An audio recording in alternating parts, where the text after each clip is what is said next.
And that would be Lingdong, I believe, that's waving now. Yeah. And then that is Wang Haoze, and the first was Cai Xuzhe, the commander.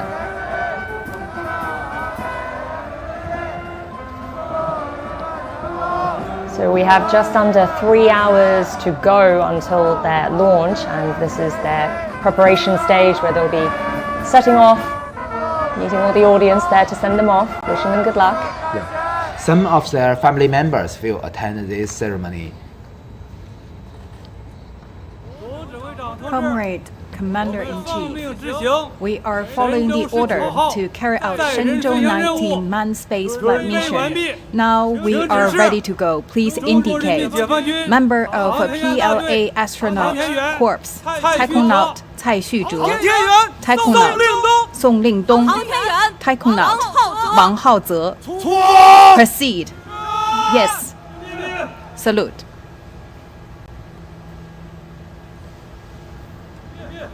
So that is a fairly solemn moment, I would say, there for the 3 astronauts.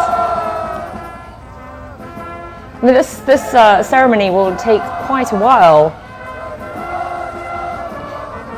What sort of preparation would they have had to make, leading up to this? That's the point.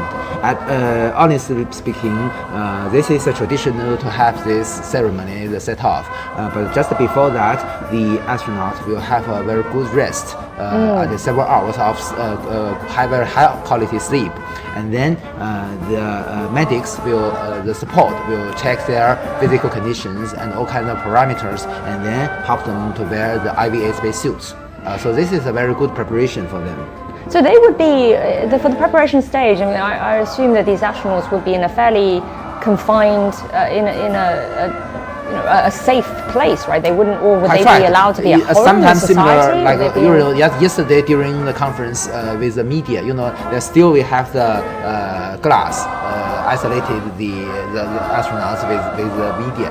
So this is a necessary step to avoid any infection because they are conducting their mission soon. So any kind of infection will be something wrong for the mission itself. Okay. So this is very necessary. But they're sleeping just behind the building, behind them. Oh, okay. Yeah, just the hotel. How long would they be on site on the site for before the launch? Normally, launching campaign can last a week or 10 days, and they have to go to the site to prepare. But before that, they have to do training at the astronaut training center in Beijing. Before this formal set-off ceremony, their most important task is the wet dress rehearsal. During the wet dress rehearsal, they also wear this real IVA spacesuit. Yes, the wet dress rehearsal. So they will wearing this real spacesuit to get used to operating in the spacesuit. All these are similar, and go to the launch pad and go inside the spacecraft and do all kinds of examination, and also simulate with some measure to conduct the numerical simulation of the launch itself. I mean, watching them walking there, they do look a little stiff in those spacesuits. I mean, I don't know if you've got to get a close-up personal look at this, but how would it feel for somebody wearing this? Very heavy? Would it be very difficult to move around in? The IVA spacesuit is not so thick like the EVA spacesuit. So although it's a little bit heavier than our ordinary suit, but still much lighter than the EVA spacesuit. So of course they need some. It's to some kind of they do have some burden, but not very serious. Right. It's not a very serious problem. It does look pretty bulky though. Yeah. Which might restrict their movement. Can be clumsy a little bit, but you're not moving too much because you're sitting in a fixed position that is most fit for the gravity. You may know you may know that this IVA suit is to ensure their safety when their cabin is depressurized. So it provides an additional protection to keep them in a very high pressured atmosphere. So this is very important. They do have the tragedy happened before during history. During the Soyuz 11 mission, because the 3 cosmonauts only wear ordinary suit, not the IVA space suit. So when the cabin was depressurized due to the malfunction of a valve, so the 3 cosmonauts lost their life very, very painfully. So with this lesson, so there is no exception. During the launch and during the re-entry, all astronauts and cosmonauts will wear their spacesuits. I think it's safe to say that for an operation like this, every single detail is important, isn't it? There's just nothing that goes unmissed, or is nothing that's there for just redundancy. But I have raised the example. Even the valve, the malfunction of a valve can cause the loss of the all lives of the 3 astronauts, the cosmonauts. So right now we're looking at images from the Jiuquan Satellite Launch Center in northwestern China, and the Shenzhou 19 crew of 3 are heading to the launch pad, but there'll be a launch ceremony, a sending off ceremony for them. Yeah, I've been there 5 years before. Oh yeah? Yeah. So you'll know what we're looking at right now, right, Professor Yang, this structure? Yeah, I saw that. This is the... but you know that today is much colder than Beijing because the altitude is about 1,000 meters high. Right. So although it's in almost the same latitude, about 40 degrees, like Beijing, but it's a little bit colder than Yes, Beijing. as our reporter was saying. The bridge itself has a nickname. That's the Space Memorial Tower, right? That's quite the landmark. Like what's the nickname of it? Yeah. It's a stretching tower or something. Stretching tower. It's like pretenders stretch one ball in the middle. So it's like... That doesn't sound comfortable. But it has a very good symbolism, meaning, right? So this tower is constructed to resemble the Chinese character zhong, which means multitude or people. And it's interestingly, well, for anyone who doesn't speak Chinese here, but it's the character, 3 Chinese characters for people, for humans, stacked up on each other. You know that when I come Which to is the very much the achievement. Something like this, an achievement like this can only be done by the work of everybody, right? Every individual together. Exactly. Well, we heard that the convoys is also changed because the vehicle to for the astronaut has been changed to a Chinese model. Oh. It's called the red flag or the Hongqi. Yeah. So you're familiar with the van. motorbikes. Yeah, the van. The motor bikes, of course, is Chinese, and we have the convoys traveling about less than 10 kilometers from the hotel to the launch pad. So that is more or less a safe distance for the inhabitants and the launching campaign itself, because there is also it's, the rocket can be quite volatile, and they have also fueling process, which is also highly toxic. We're using UDIMH and nitrogen tetroxide for this rocket, so it's so to keep it safe distance. So the convoy will travel about 10 minutes to the launch pad, and then they will send the astronauts to the escalator to board the rocket. What sort of distance are we talking about then? 10 minutes, but It's about 10 kilometers. 10 kilometers. Yeah, about 10 kilometers. That is From the a long hotel distance. after the bridge, and then go to the launch pad. And then after that, very soon after they get into the launch pad, they'll be going into the spaceship. Yep. Right? They will then came out of the vehicle, and then there will be final greetings by the officials, and then they will send the 3 astronauts to the launch pad, and they will board in a lift that goes to the top of the rocket, and then they will be sliding in, because there's a procedures of the 3 astronauts in order who is going to go At the commander first. first. Yeah, there 2 sides person will go first, and then the last one will be the captain. Okay. And then we will see that later on. So this is a convoy going to the launch pad with motorcade.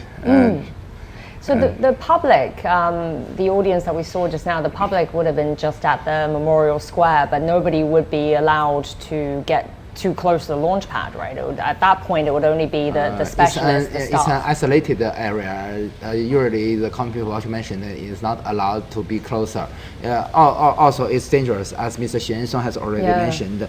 For the Long March 2F rocket, at this moment is already full of propellant. The propellant has the fuel. The fuel is called symmetrical dimethyl hydrazine, or UDMH. UDMH is highly toxic, and also the oxidizer used by this launch vehicle is called nitrogen tetroxide, or NTO.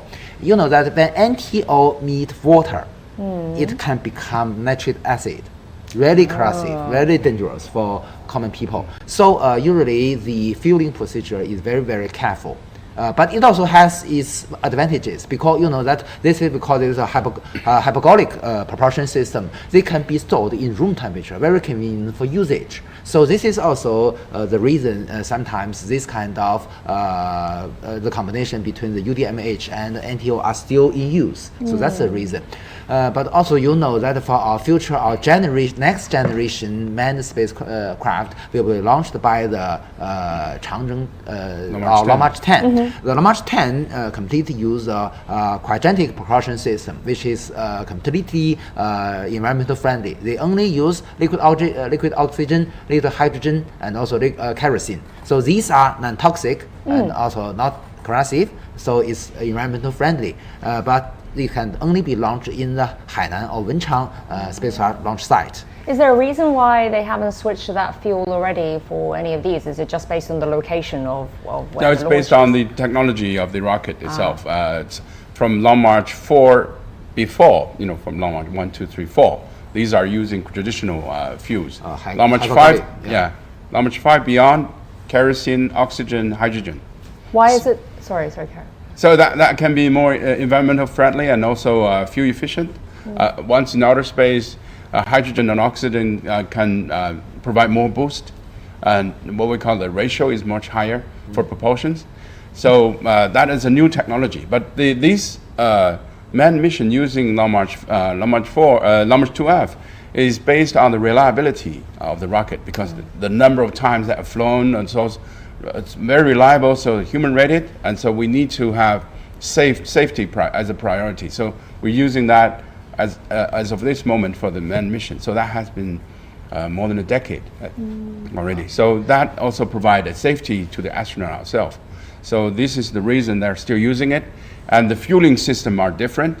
Yang Guang mentioned about the Hainan launch site. Yeah. They don't have UDMH nitrogen tetroxide fueling system because new rockets. Environmental concerns? Yes, for environmental concerns, and also the launch site is built for the new generation, not for the old one. So the old one are still functioning in the 3 traditional launch sites. So you wouldn't be able to use the different fuel, different rockets at a different launch site. It has to be specific to that particular design. This has not only have the influence to the rockets, but also have the influence to the satellites or other spacecraft. Today usually our spacecraft use 2 kinds of propulsion systems. Is one called the bi-propulsion system, which use also the fuel and oxidizer. And also we have some satellites use a monopropulsion system, much simpler, only use one fuel.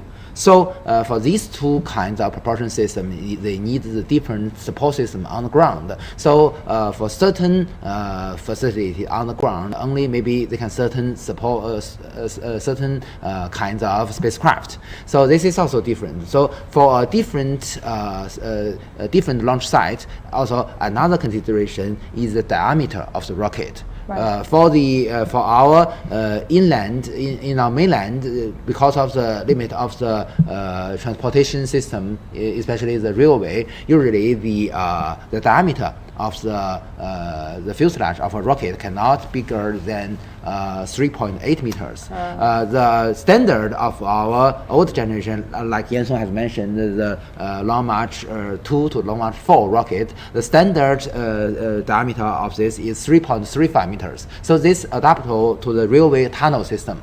But today, some private company in China has already have the measure to transport their fuselage of the rocket, maybe not from the railway, just on the road, and it can be a little bit bigger, maybe it's 3.8 meters. So this can make it bigger, even inland, not on the seashore, but can launch a bigger rocket. But of course, the reason they build the Wenchang spacecraft launch site is because it's just on the seashore near the Qinglan airport, Qinglan seaport. So we have no difficulty to ship any sized fuselage of a rocket to there. That is the reason all the 5 meter diameter rockets were built in Tianjin and shipped to Qinglan seaport to launch in Wenchang spacecraft launch site. Well, let's take a closer look now at the carrier rocket, the Long March 2F, which is taking the Shenzhou 19 crew to space, and it has been 25 years since the model's first flight. And our reporter Sun Ye gives us a closer look.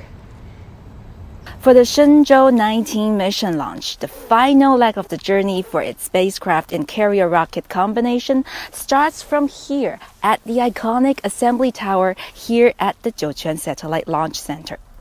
The transport to the launch pad process has the rocket and spacecraft combination moving upright all along. In China, this way of transporting upright or vertical has started with the Long March 2F rocket. The three vertical mode refers to vertical assembly, vertical transport, and vertical launch. The Long March 2F rocket is China's first three vertical mode rocket. Subsequent rockets such as the Long March 5 and Long March 7, which are currently in service, as well as the future next generation manned rocket, all use this three vertical mode. Ever since the rollout process, the Long March 2F rocket responsible for the Shenzhou 19 mission has stood tall and straight. Its uprightness gets further fine-tuned after propellant loading. You can see four green column-like support arms. Through these, the rocket's verticality can be precisely controlled. Generally, it is adjusted to within 1 minute, that is, within the range of 1/60th of a degree. 25 years ago, in 1999, it was a Long March 2F rocket that sent China's first experimental spaceship, the Shenzhou 1, into space. That was the rocket's first flight. As China's only manned carrier rocket in use at the moment, it has an all-success track record, and is still improving. 孙烨 CGTN 酒泉 Gansu Province. So we've watched a lot of astronauts returning to Earth, but I think actually this might be my first official launch viewing, right? Professor, you actually correct me if I'm wrong, because you have a good record of this. I experienced, but that's the difference between the live coverage of the returning to the Earth and the launch of a Shenzhou spacecraft. That the launch of the Shenzhou spacecraft, also the live coverage is much longer than the launch of the Tiangong spacecraft. The reason is because of the crew. They have the set-off ceremony, and they need to go to the launch site, and they, as Yan Song has mentioned, they need to go up with the lift to the top, and then they need to conduct all kinds of checking, examination by the medics and other engineering goals who are in charge of the spacesuit to monitoring their medical parameters, and then help them to go inside the spacecraft. So they need a lot of time, and after they go inside, they also we're seeing the spacecraft now, right? The launch tower. So because they need all kinds of checking, so usually from the set-off ceremony to the launch, you need at least 2 or 3 hours. A very elaborate process. Exactly. So that's the reason why the live coverage of the launch of a Shenzhou crewed spacecraft is so long. And because I've spoken to you both so much about why they choose certain times and certain days for the return of spacecraft, but obviously the same consideration would go into the launch as well, right? Exactly. So this is a reason because of the orbital dynamics. You know that for any spacecraft, if they want to go back to the Earth to the right side, the basic requirement is that we must waiting for the moment when the landing site rotating along with the Earth and rotated to the same orbital plane of the spacecraft. So only at this moment, the spacecraft can deorbit it from its original trajectory and then go back to the Earth. So this is a basic requirement. So as you are correct. On the other hand, for the launch, it's a similar principle. You know that to chasing the Tiangong space station and dock with it together, the basic requirement for this is that we launch from a launch site, and the launch site is rotating together with the Earth. So we must waiting for the right moment when the launch site is rotating with the Earth and crossing through the orbital plane of our Tiangong space station. So this is a basic requirement. And without this, your two spacecraft will in different orbital planes. Usually, the energy or the propulsion system on board Shenzhou spaceship do not have the capability to correct this difference on the angles between the orbital planes. So that is why reason we adopted so-called the zero launch window. So the accuracy of the liftoff time is better than 1 second. And so also, what's the window of error here then? Zero launch window. Nothing. It has to be precisely at that point. Yeah, exactly. So, but with the development of our technology, today we can conduct the narrow launch window, which means that because the capability of our launch vehicle is bigger than we needed. So with this margin, we can with a slight change on the launch window. So do not require it to be zero, but in a very short duration. So with this, we can greatly expanding the reliability of the whole mission because we still have the chance to change the launch launch moment. So also with the development of our there's the astronauts getting off now. Yes, the they've already got off the ground launch vehicle. pad. And also, as Yansu mentioned, they waving their hands to the final. I believe many of their leaders from all departments. Final salutes. Another goodbye. Yeah. And how obviously weather is also very important. We want a clear sky day, no rain. We should Wind conditions. see you in listen to- Beijing. And also back to the China's CSS. And also we born in 1990s also will go to the CSS.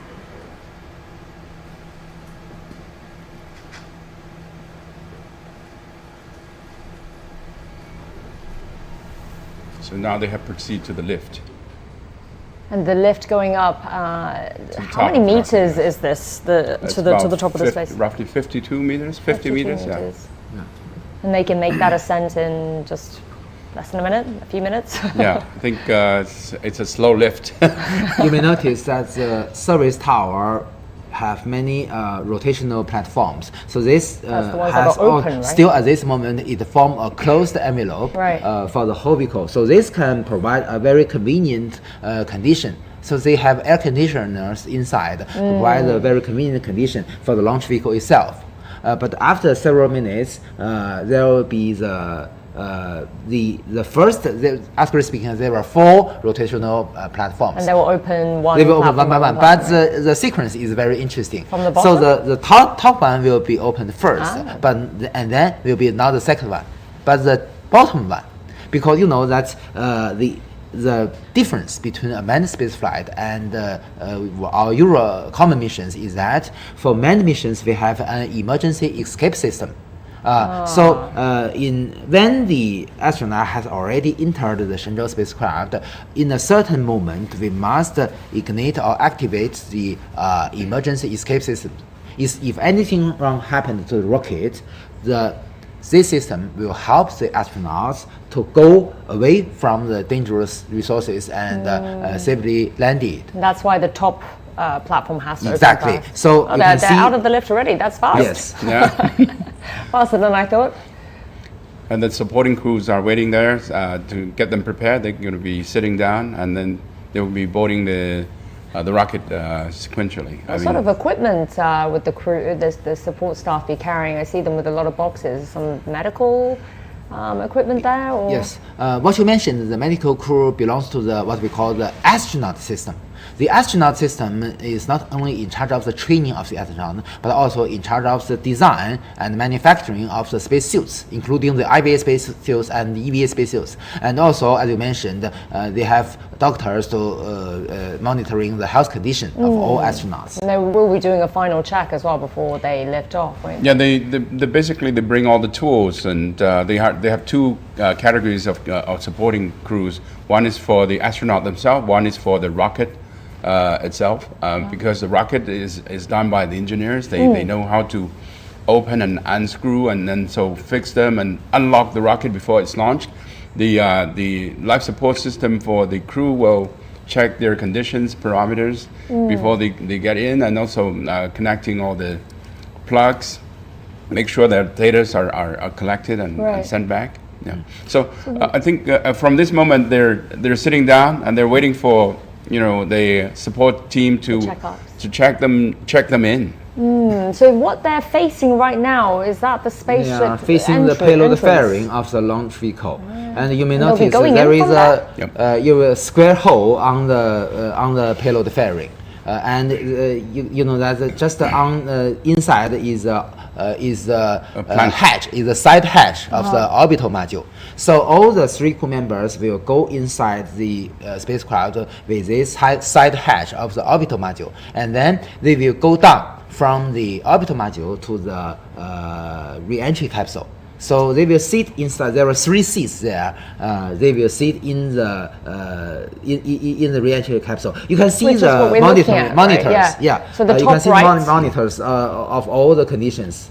You can see that on the top right is a camera mounted in the orbital module. And on the bottom right is a camera mounted in the re-entry capsule. You can see the 3 seats. Right. So the astronaut now is not inside, but there are still ground crew inside to prepare everything.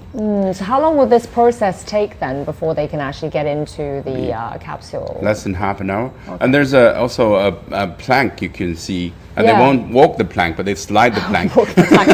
We don't want them to walk the plank. You know, there are many details we need to notice about. You know that when the astronaut go to the inside, crossing the payload fairing, that even they need to pay some attention to their helmet, because maybe the helmet is fragile, and you know that sometimes the ground crew will help them to give some protection of the helmet, because they will go inside. So from when we saw them arrive at the square to wave to the public, to when they officially get into the rocket and launch, I mean, we're talking 3 hours or so, right? Yes. So no food, no drink for our astronauts during this time? Fully drinked, I think. So nothing during this time then, until basically they reach the space station? They can have drinks during the flight, and also it's going to be for the quick rendezvous. It's going to take at least 6 hours to 6.5 hours this time to get to the station. But also one thing you need to notice that we also mentioned about the Hainan launch site. They're going to launch a cargo in 2 weeks, bring new fruits, new food to the station. Yes, because the old crew has been there for half a year. Everything they have could be quite used up, not very tasty. Fresh, right. So they're gonna expect the cargoes to come, and also the old crews to go away. So they're expecting a lot of things. 2 weeks. In 2 weeks' time. 2 weeks, yeah. Actually speaking, the everyday dial of the certain astronauts is customized based on what he like. For instance, our commander of the Shenzhou 16 crew.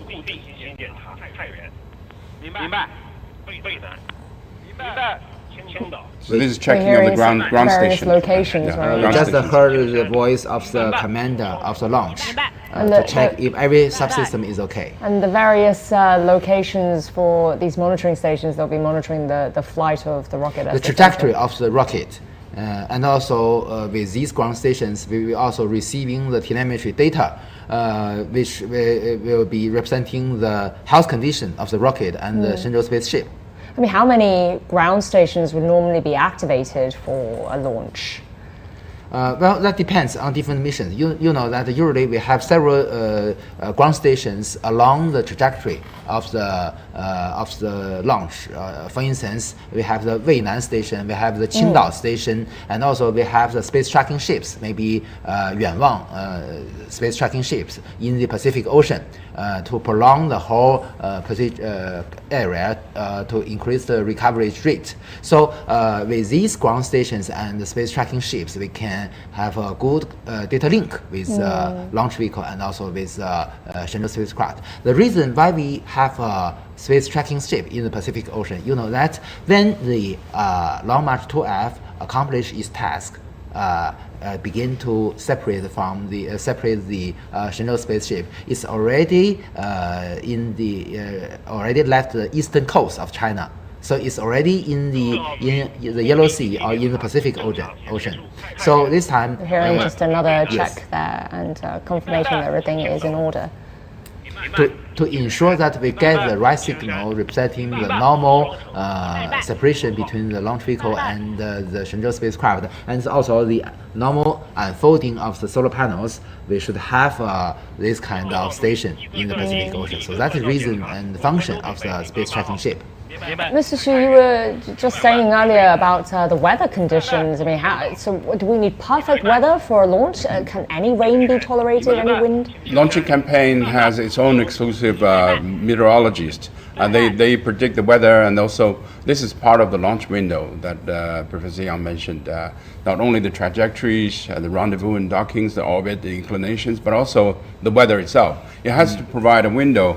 It could be in between storms or could be in between rains, but a precise weather forecast is very important for the launching, in particular for the manned mission, and also because the manned mission is not a single launch to the orbit mission, but also a rendezvous and docking mission. You need to have a precise launching window. That time really matters. But as we see today from the farewell and also from the tower itself, we can see it's a good calm weather, so it's perfect for this launching. Can launch happen if there's any rain? Even if it's light, and that's still okay. We can still remember that during the launch of the Chang'e 6 sample return mission, there are very, very extremely heavy rain during the launch. So I'm also impressed by this. So that represents the robustness and the reliability of a launch vehicle is very high today. What about wind? How much effect would wind have? Wind can affect more than the rain because once you lift off, it's like an airplane. The wind can blow you off to your course, so you have to constantly correcting. So the wind speed is crucial for launching. What kind of wind speed would be considered inappropriate? Actually speaking, there are different criteria for different launch vehicle. Okay. Of course, for bigger one, its tolerance may be higher because it's more strong and more even a very strong wind cannot influence its trajectory. But for a very small one, that's different. And also, that we mentioned about the different criteria. And for the rain, is also we have different criteria, especially the influence of thunder or lightning is extremely important for us to consider. And also, Mr. Xuansong mentioned about the wind. Actually speaking, the wind condition on the high altitude is also very important. You know that in certain altitude, there are certain kind of wind that can even influence the structure of a launch vehicle. So some damage do happen before during the launch because of this, especially in 1990s during the launch of the American US-made satellites in China. Some analysis because of the influence of the high altitude wind, so there is some damage of the payload fairing. So these kind of things do happen before, and we must consider this kind of influence. It also just goes to show how accurate and precise our forecasters can be nowadays. It's critical. It's important. So how frequent? This regarding weather, let's say weather, just presume weather condition is all fine, but how frequently would a launch window come about? So we're about to see, I think our astronauts are about to enter the spaceship, and that is Wang Haoze there. Yeah. First 03. She's saluting, and then she's number 3. Yeah. And then so she goes first. She's code is 03. And she'll be followed by Song. Song, yeah. 02. Song Lingdong is 02.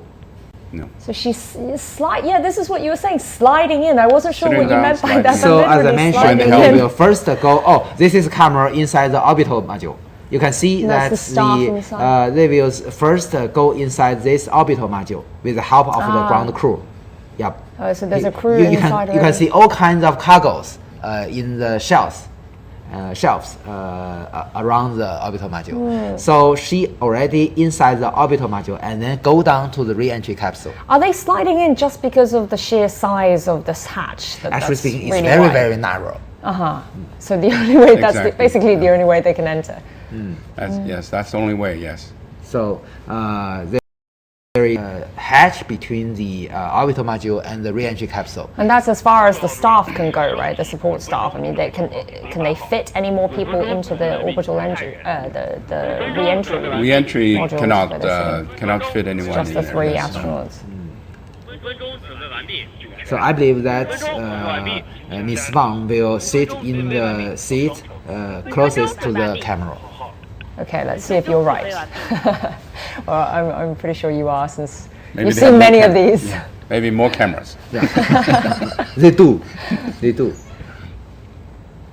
But usually we use the side one, which has a better view.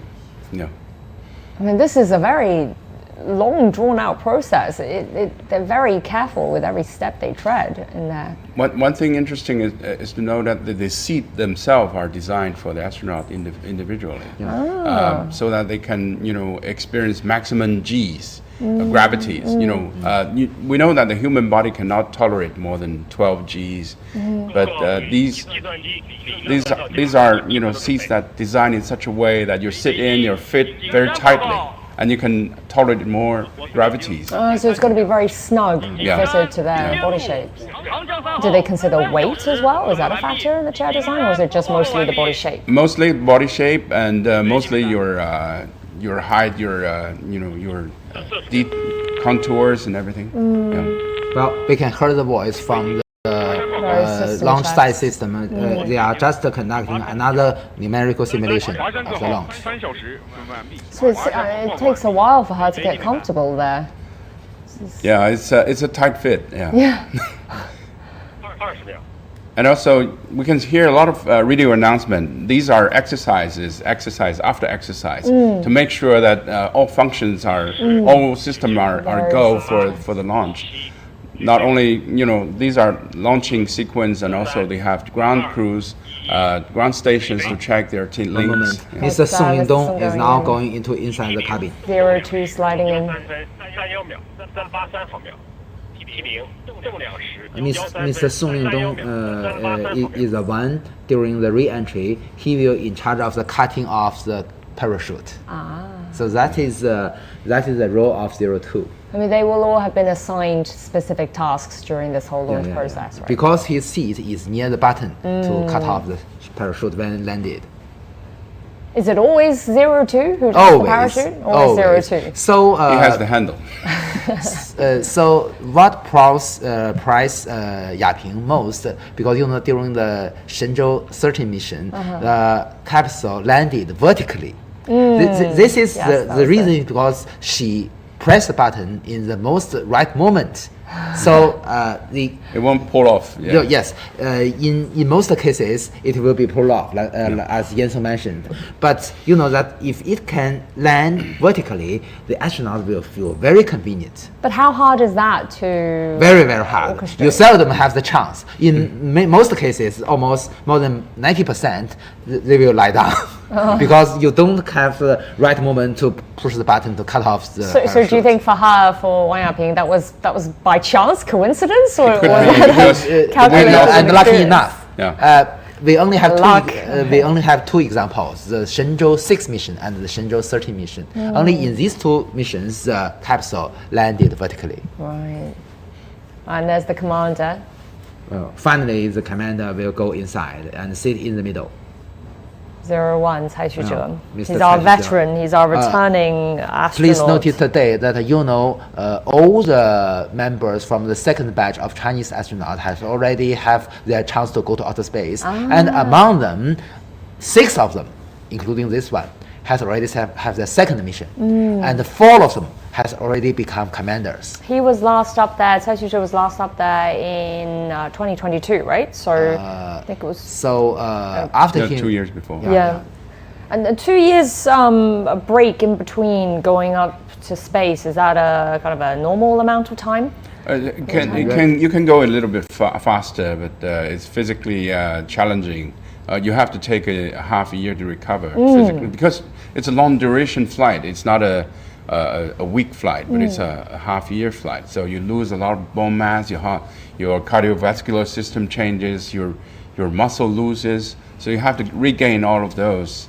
And you have to have good physical exercise and nutrition, and then you get recovered and trained for the new mission. Right. You have to do a lot of simulations, train with your new crew, and also, so that takes time. So this is a pretty standard amount of time then in between missions. Yeah, 6 months to recoup, and then another lead up to this. He was up, Cai Xuzhe was last up there for 6 months as well, I believe, right, with the 14. The 14 was the first mission to crewed mission to be in the space station for that long For period of half a time. year. Not the first one. In Shenzhou 18 mission, Mr. Ye Guangfu will the first one in China who have accumulated time in space for 1 year.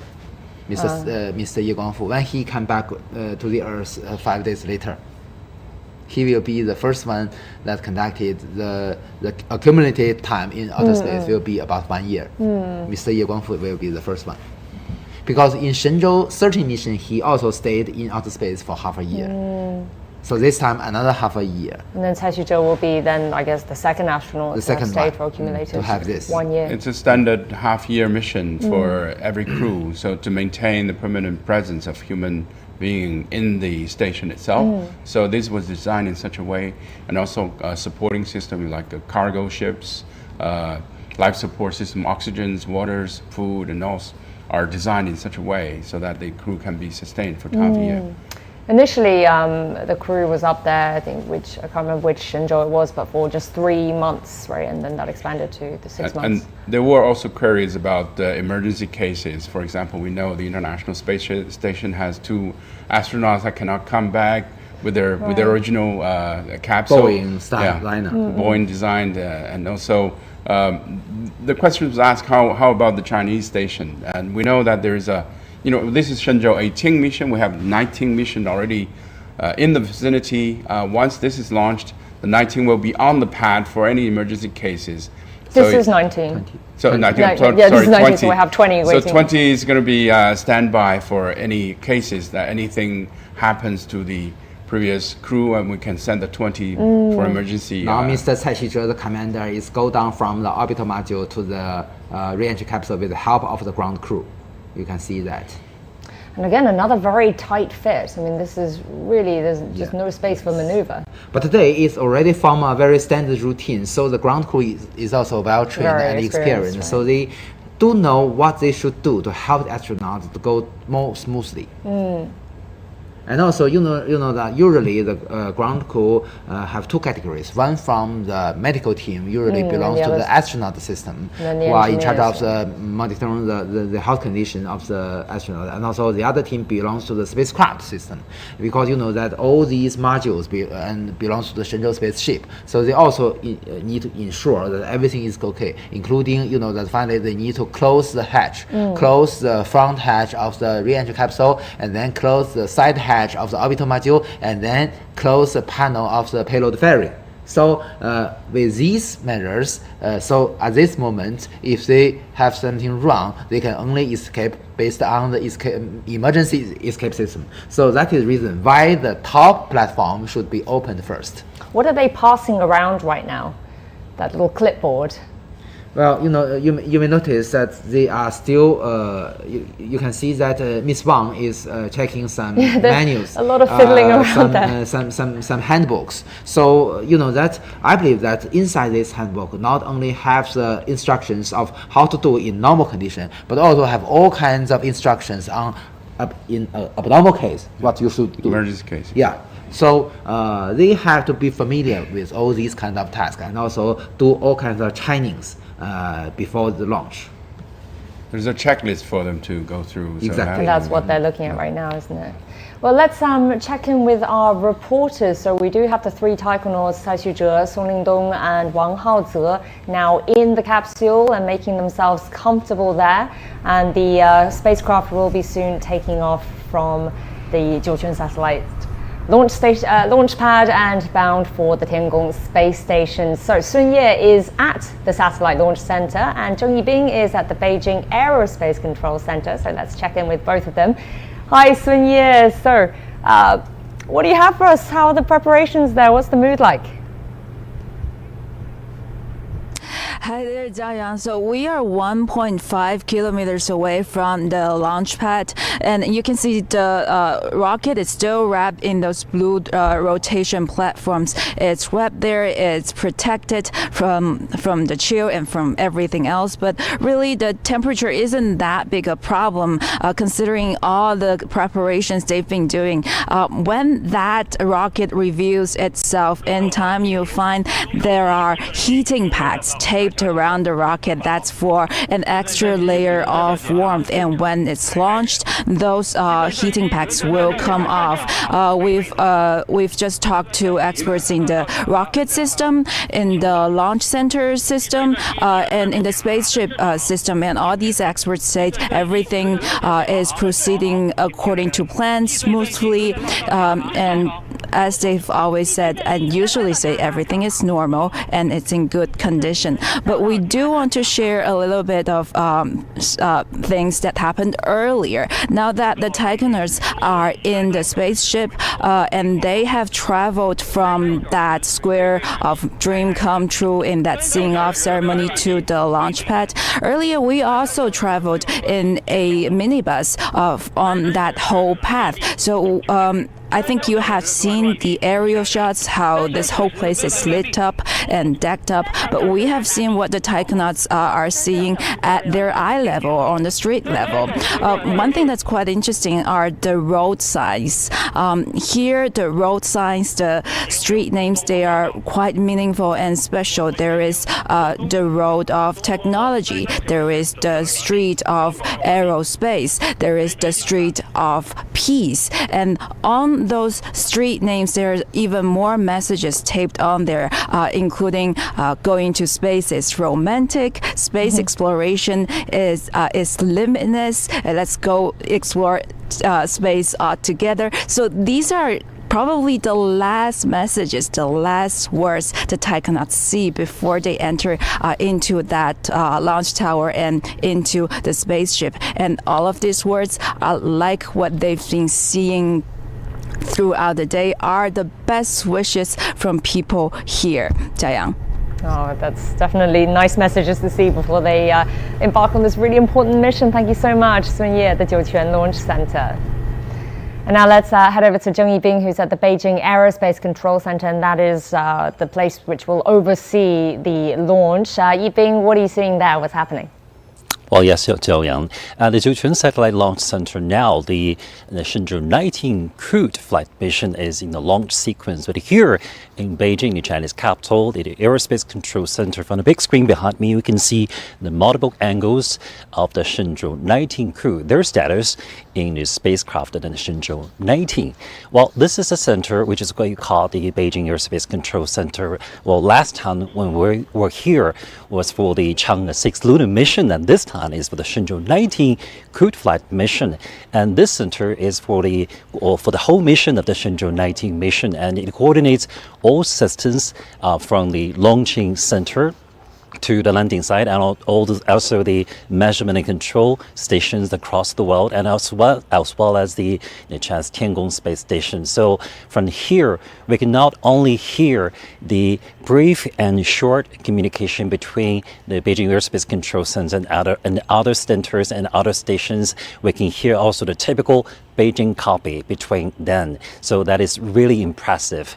And on the big screen behind me, we can see the status of the Shenzhou 19 crew. They have entered the Shenzhou 19 spacecraft, while the three Taikonauts are reading the handbook, the menu for this whole mission, and they look very firm and determined for the upcoming mission, and for the ignition and for the handover into space to meet with the Shenzhou 18 crew. And in the coming hours, we could also see the status of the Shenzhou 18 crew. The crew has been in space for half a year. They are making the final preparation to welcome the newcomers to the Tiangong space station, and they will hand over in the Tiangong space station for a couple of days. So that is a really impressive moments to come. So back to you, Jiayang. Yes, we're looking at the very same images as well. Thank you so much, Yibing at the Beijing Space Center, Space Control Center. We may notice that all these three crew members are checking their handbooks, so they are very confident, but still they are very careful to ensure that they are familiar with any step. That's actually a really similar scene to seeing them come back to Earth as well, right? They've got that little checklist. Yeah. But what would be different then on the launch checklist and the return checklist?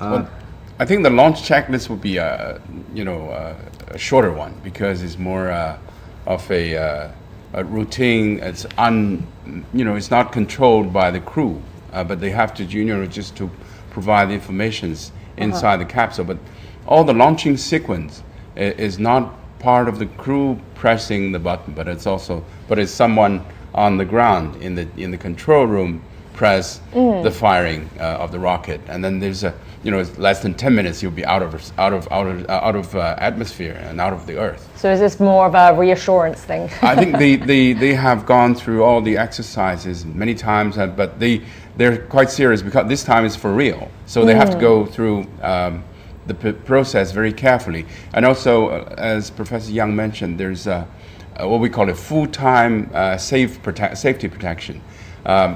Outside the capsule, the astronauts can slide down to a bunker, and there's like a rubber tube for astronauts to go sliding down from the lift. And also inside the capsule now, the what we call escape tower is activated. So in case we're at the 2-hour countdown. I'm sorry to interrupt you there. It's T-minus 2 hours and counting. Yeah. So 2 hours to go till launch.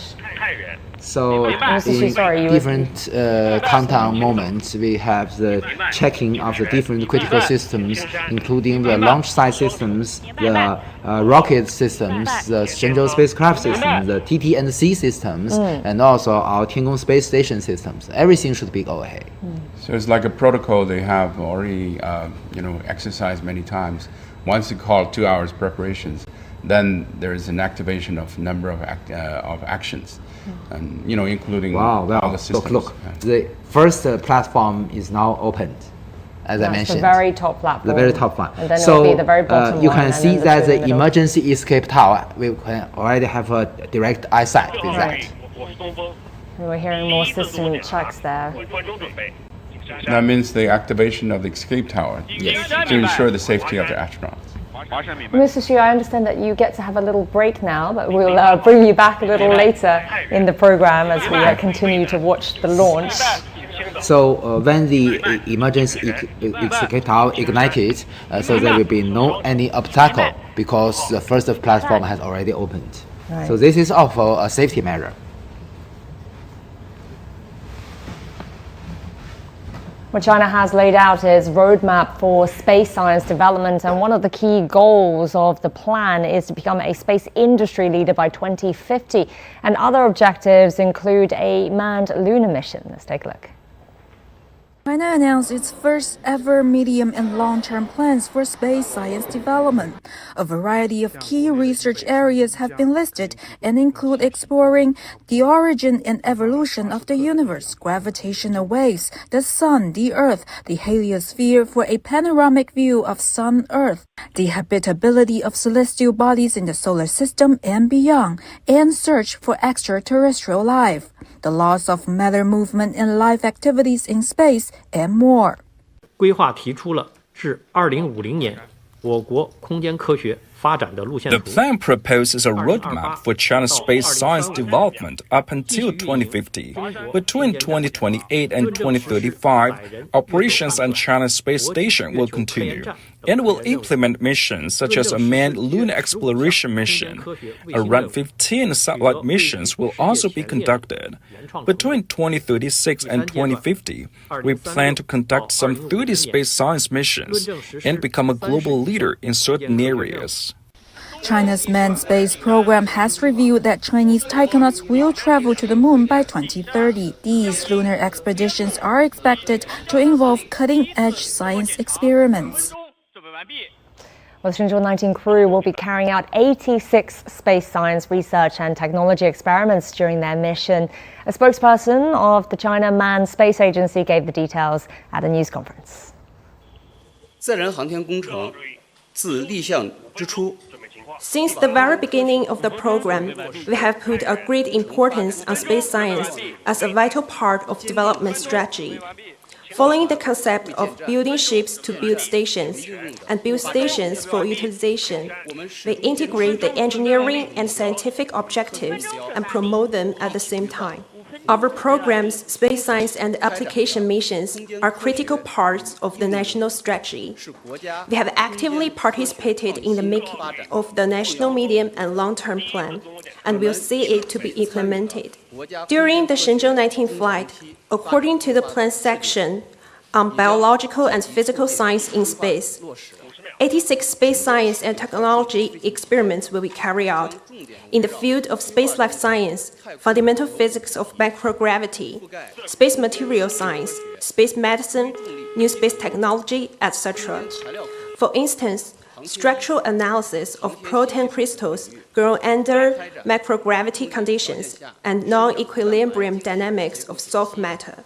It's expected that a number of scientific achievements will be made in frontier research on fundamental theories, preparation of new materials, mechanisms of physiological effects of space radiation and weightlessness, submagnetic biological effects, and molecular mechanisms, etc. In addition, on the occasion of the second anniversary of CSS completion, we will publicly release the progress report on scientific research and application of China's space station to the society, introducing the representative results achieved since CSS entered the orbit. In the future, we will use the plan as a guide to further focus on key issues, strengthen the organic integration of scientific objectives and human spaceflight missions, and make greater contributions to the high-quality development of China's space science and space costs. We've been playing a bit of musical chairs. Professor Yang and I were where we were, but we now have Wule here in the studio with us, our veteran space reporter. Wule, great to have you in here. Wule, you've covered a lot of space missions and China's lunar program as well. Tell us a bit about your experience. How does this one compare? Yeah, exactly. This is my fourth time to cover the human space flight missions after the Shenzhou 11, Shenzhou 16, and Shenzhou 17. And this is my first time in the studio to share the experience of these valuable and memorable experiences.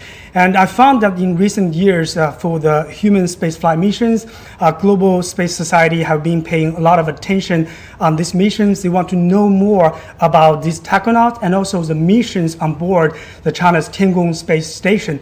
So in recent years, whenever we go to these kind of international space meetings, conferences, and also the exhibitions, the global space experts want to understand the latest development of China's Tiangong space station, the experiments to be conducted on that, and also China's lunar and Mars explorations. So here, this time for the Shenzhou 19 crew, a lot of attention also being attached. So they will be following carefully about these spacewalks and also a kind of experiments.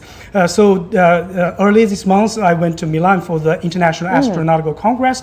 A lot of people asking that the latest about the China's Tiangong space station, what about the telescope and other space experiments to be held in the Tiangong space station. So we can see that a lot of interest and also growing cooperation on this platform, the Tiangong space station, will be conducted. Well, speaking of this particular mission and the research projects and experiments, can you tell us about some of them? We're seeing 86 experiments and tasks to do, right? Absolutely.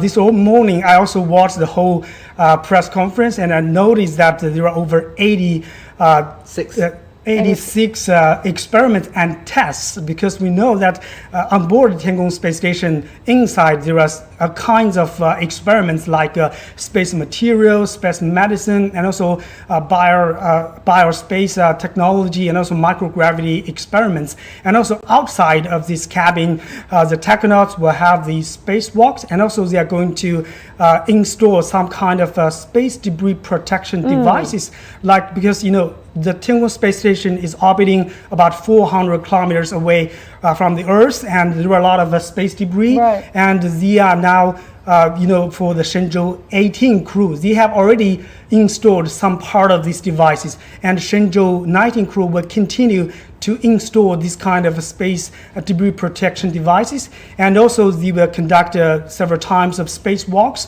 to continue to conduct the experiments outside of the cabin because of the microgravity environment, the radiation, and other. So there are a lot of experiments that to be put outside of the cabin. And also this time I heard from my colleagues Sun Ye and Chen Yiling, they have talked to a lot of scientists and also engineers from the Chinese Academy of Sciences.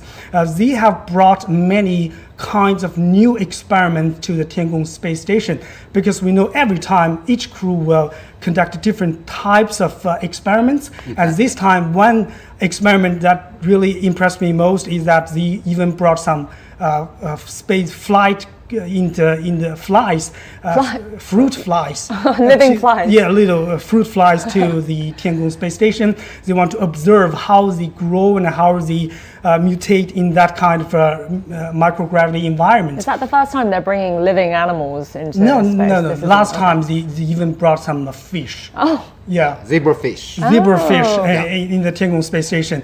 And we believe that in the next few years, more plants, more animals, more maybe mammals. Yeah, will be brought to the Pets. Tiangong space station. Don't forget that Cai Xuzhe, when he was in his last mission, he even grew a lot of plants, vegetables, and he ate it. He ate it, and he said that it tastes very good. So we can expect that they will have more interesting kind of tests and experiments in the Tiangong space station. I mean, they're certainly interesting for the scientific field of research and understanding, but Professor Yang, why do these experiments also matter to us here on Earth? How do they apply to our life? Well, you know that I am a technician in space field, you know well about that, but for me, I always recognize it is my duty to be a bridge between the public and our professional field.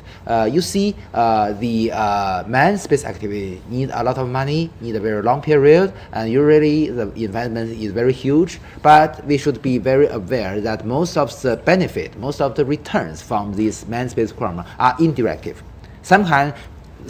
In most circumstances, you need a very long period for the transfer or transplanting of the technology derived from this kind of human space activities. So the public should be patient, and the public should understand this feature. There are many other examples. You know that from the Apollo program conducted in 1990s and 1970s, the United States benefit from it in all areas. And it's actually speaking, although the program is politics driven, but they do have sufficient return from this program. Today, the space capable nations, including with China, paid more about the efficiency. So we hope that we can do more things with limited budget, but still with the scientific research experiments conducted in outer space, sooner or later it can benefit our daily life. So, but it's a little bit complicated to describe the relationship between a certain experiment and a certain technology and a certain application in daily life. So for everyone, usually or in most cases, it's hard to explain. Right. But it's have very good examples. For instance, we always see that there are the diapers used for babysitters gathered from the urine collection device by just today. I believe they must wear that. But for common people, it is a simplified version, right. or more cheaper. And also you can see that the non-stick frying pan is developed because we have new material. And the material, this kind of, as Willie have already mentioned, the studying on new material is one important field. In our Tiangong space station, we even have more than 2 racks dedicated to the material making. Sometimes we use the laser to heat the metals and to have some new alloys. And sometimes we use the higher microgravity level to conduct some kind of material test. So all these, sooner or later, it can benefit our daily life. But we do not know when it can be. We only be sure it can be.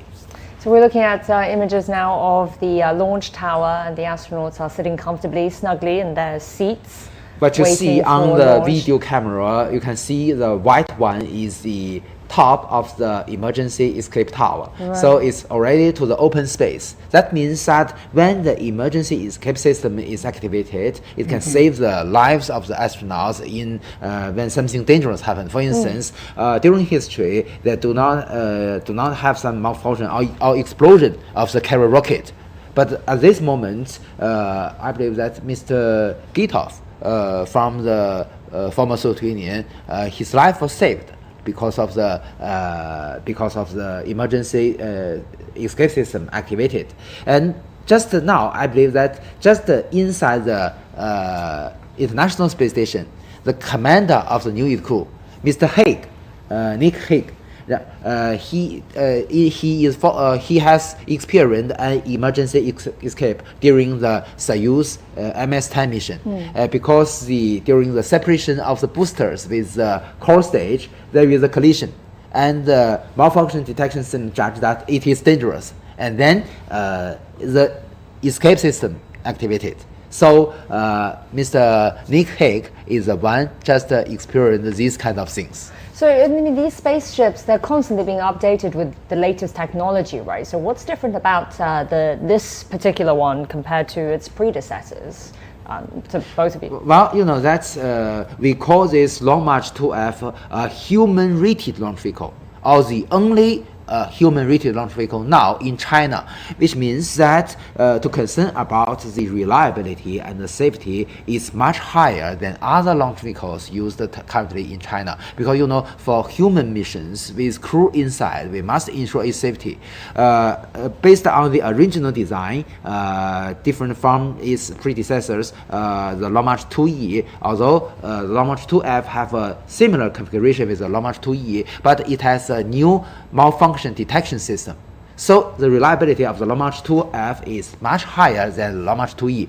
Originally, the reliability, the flight reliability is about 0.97 or 97%. It can ensure the safety. But still, you know, that this is not safe enough for astronauts.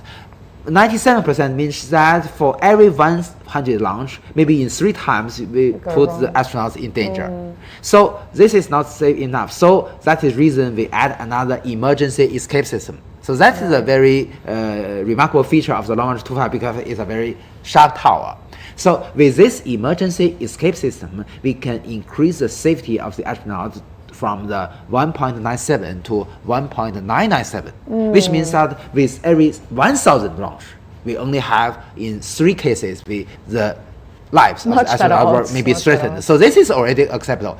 But today, you know that with the launch of so many Shenzhou spaceships, the reliability, I don't know the exact figure, but the reliability and also the safety for the astronaut is also increased. So today, with more and more practice, the Long March 2F and the combination with the Shenzhou spacecraft is already become a very, very experienced and very reliable crew transportation system for our Tiangong space station. Don't forget, China is also developing the new generation manned rocket, the Long March 10, and also new rocket, new spacecraft for the manned lunar missions before 2030. So the scientists already developed that prototype, and that I think in the next few years they will conduct the tests and also the launch before around 2028, before it can be used to launch the technonauts to, you know, on the moon. So that will be the second human-rated launch vehicle of China. And it is based on the 5-meter diameter core stage. So it's much bigger than our Long March 2F because the core stage diameter is 3.35 meters. So with the technology we get based on the Long March 5 series, we can have the experience to make the Long March 10 launch vehicle within 2 years. As Mr. Wu has already mentioned, maybe the maiden flight will be conducted in 2027 or 2028. All right, well, let's get back to this current spacecraft that's carrying the Shenzhou 19, and let's hear a little bit more about the system, and our reporter Chen Yingling spoke to a researcher. The Shenzhou 19 is the 4th manned spacecraft for a mission to China's space station in its use and development stage. Its structure consists of 3 modules, similar to the previous Shenzhou spacecrafts. The Shenzhou manned spacecraft is mainly composed of 3 sections, namely the orbital module, the re-entry module, and the propellant module. The orbital module is mainly the work and living area for the taikonauts after entering orbit, and is equipped with sensors for rendezvous and docking with the Tiangong space station. The re-entry module can be seen as a cockpit. The propellant module is equipped with solar panels and engines, mainly to provide power. The main upgrade of the Shenzhou 19 spacecraft is its loading capacity, which allows room for more cargo and a more spacious environment for the taikonauts. We have optimized the orbital module product and layout of the spacecraft. Our research and development team have conducted a lot of tests and experiments in order to fully verify its transport capability. This year also marks a momentous occasion, the 25th anniversary of the maiden flight of China's Shenzhou spacecraft, the Shenzhou 1. From that historic moment to ambitious missions of today, generations of engineers have put their hearts and unwavering belief into this journey. What we frequently say is that manned space flights are a matter of life and death. During the entire development process, we always kept this in mind. We display our rigorous, cautious, meticulous and practical work style to ensure that the entire work is foolproof. The Shenzhou 19 spaceship has much lined up after taking off. The spaceship will dock with the China Space Station from the front port of the core module. The assembly already has the Shenzhou 18 spaceship attached. The Shenzhou 20 spacecraft is also standing by at the Jiuquan Satellite Launch Center for emergency rescue. Qinling CGTN from Jiuquan Satellite Launch Center. Now, at the recently concluded International Astronautical Congress in Milan, Wu spoke with Marco Antonio Chamon, the president of the Brazilian Space Agency, and he talked about the potential of future cooperation between the two countries. President Marco Chamon, great to be with you here in Milan. What are some of the latest trends that you have seen and being impressed with during this event? Very impressed here is the blossoming of the industry in the space, the private industry, the private business we have here. One thing that is very impressive is space stations. We have a lot of proposals of private space stations doing by many companies here. I saw many companies providing complete solutions for small satellite constellations. In fact, a real revolution in space. China and Brazil have collaborated in the space sector for over 35 years, with 6 China-Brazil Earth resource satellites being launched. So what can we expect for the collaboration between these two countries in the future?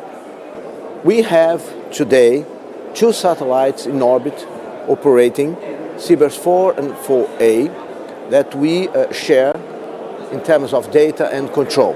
But now we are moving forward for other technologies.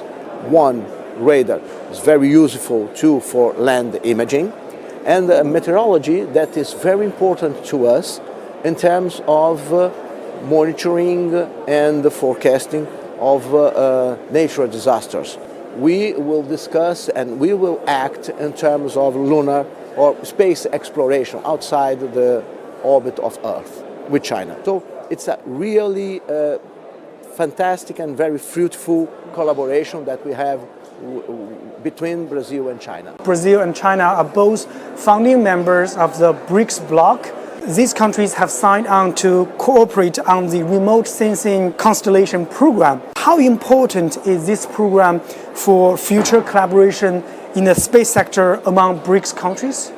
We need more and more collaboration, and I think BRICS and other multilateral mechanisms, BRICS in particular, is very important for that. Remote sensing agreement that we have signed among BRICS countries is a very important sign that we can and we do things together. But we have already implemented some projects inside this agreement, and very successful. Training and capacity building for the use of the data. I think that the future for BRICS and BRICS Plus is to expand our collaboration in remote sensing, including other technologies and capacity building. So Wu, that was earlier this month for you in Milan, and Professor Yang, you were there as well. Talk to us about some of the highlights that you saw there. What stood out for you?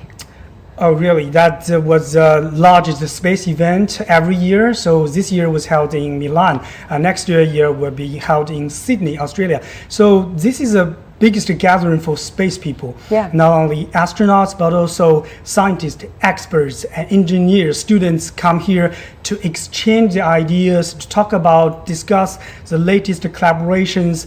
So one thing that really impressed me most was the growing interest in China's space development, because this time China showcased the first samples collected from the far side of the moon by the Chang'e 6 mission. And every day, I can say that hundreds of thousands of people come to the China booth, space booth, and to see how it looks. And also many people inquire how can they borrow some or have some samples from these Chang'e 6 mission, because now China has already opened that to the whole world. The global scientists, space organizations can apply to borrow the samples from this very precious cargo from the Chang'e 5 and Chang'e 6 missions. And the other thing is that China also presented the latest development. It's a commercial space sector. Many rockets and also satellites and also other segment products in the space sector have been presented in the booth. And also I visited the NASA booth and also ESA booth and also India space booth. I can see that many countries around the world are now investing more in the space sector, because nowadays you can see that with a lot of attention on the lunar missions and also on Mars and the other deep space exploration missions, a growing number of countries like Brazil, like India, and also other developing countries are investing more in the space sector. They want to take the advantage of a space exploration to develop their own space sector. And China has a space station now orbiting there, and also China proposed to build an international lunar research station. Over 15 countries and regions have already signed in. So a lot of countries want to collaborate with China on these lunar and also deep space missions. So in the future, we can see more collaboration will be expected in this area. And also for the astronauts side, many countries want to send the astronauts to China's space station. A lot of countries have already applied, and we are being told by the China Manned Space Agency, in the future, foreign astronauts will come to China for the training, and they will be sent to China Space Station. They will work alongside with Chinese astronauts, scientists, engineers together to operate and do the space experiments. And last but not least, and I can feel that a growing number of commercial space applications have been provided in this exhibition. Many companies, private companies, they are offering a kind of commercial space application, or also private space station. A lot of private companies, they are offering a full set of private space station, and also space travel, space tourism, and also space application. So in the next few years, I can see that a lot of private companies will pull in this kind of private space station, private lunar missions, private, a lot of private companies have been investing more in this space sector. So these are most of that impressed me most. So every time, although this is my second time attending the IAC, I have already found many changes. So we're hoping that more Chinese scientists and more Chinese engineers and also journalists can take the opportunity to go to these places to, like Professor Yang said, we are the bridge to bridge this kind of gap between the scientists and the public. Right. What kind of changes then? Is it changes from the first time that you attended? In what areas of space development? Last year was held in Baku, in Azerbaijan, this year in Italy. So I can see that this year more European countries go to Italy and go to Milan. But we can feel that a growing number of Asian countries, developing countries like the many African countries also go there. I talked to the CEO of South African National Space Agency. They also showcased they have brought over, I can remember that 15 private companies from South African. They are showcasing their latest development about the satellites and like the micro satellites, and also they are hoping to be part of the whole space sector. So I can feel that a growing number of developing countries, they are hoping to take part in this kind of whole sector, because you know that for the space sector they have rockets, they have satellites, they have facilities, training, a lot of things that you can be part of this whole ecosystem. So I can feel that not only in the past, only the US, Russia, and also ESA, a lot of developed countries have been in this game or this sector, but now a lot of developing countries are joining in. So this is one of my big impressions. Is that a trend that you saw as well over there, Professor Yang? Well, you know that my duty is the chair of the Space Transportation Committee, so I should monitor the 9 sessions we are in charge of. So every day on my way to the room conducting the session, I can very frankly see Mr. Wu Lei has an interview with an important person. Some of them are my friends. Also, the IAC, or the International Astronautical Congress, is the right place for communication between different sectors. So for this, usually we call this the Olympic game in space field. So we have the guys from the governments, from the universities, from the industry, from the private firms, from the other organizations or NGOs. Oh, we just heard a voice from the ground commander. Yeah. Another systems check-in, making sure that everything is in order. So let's continue our topic.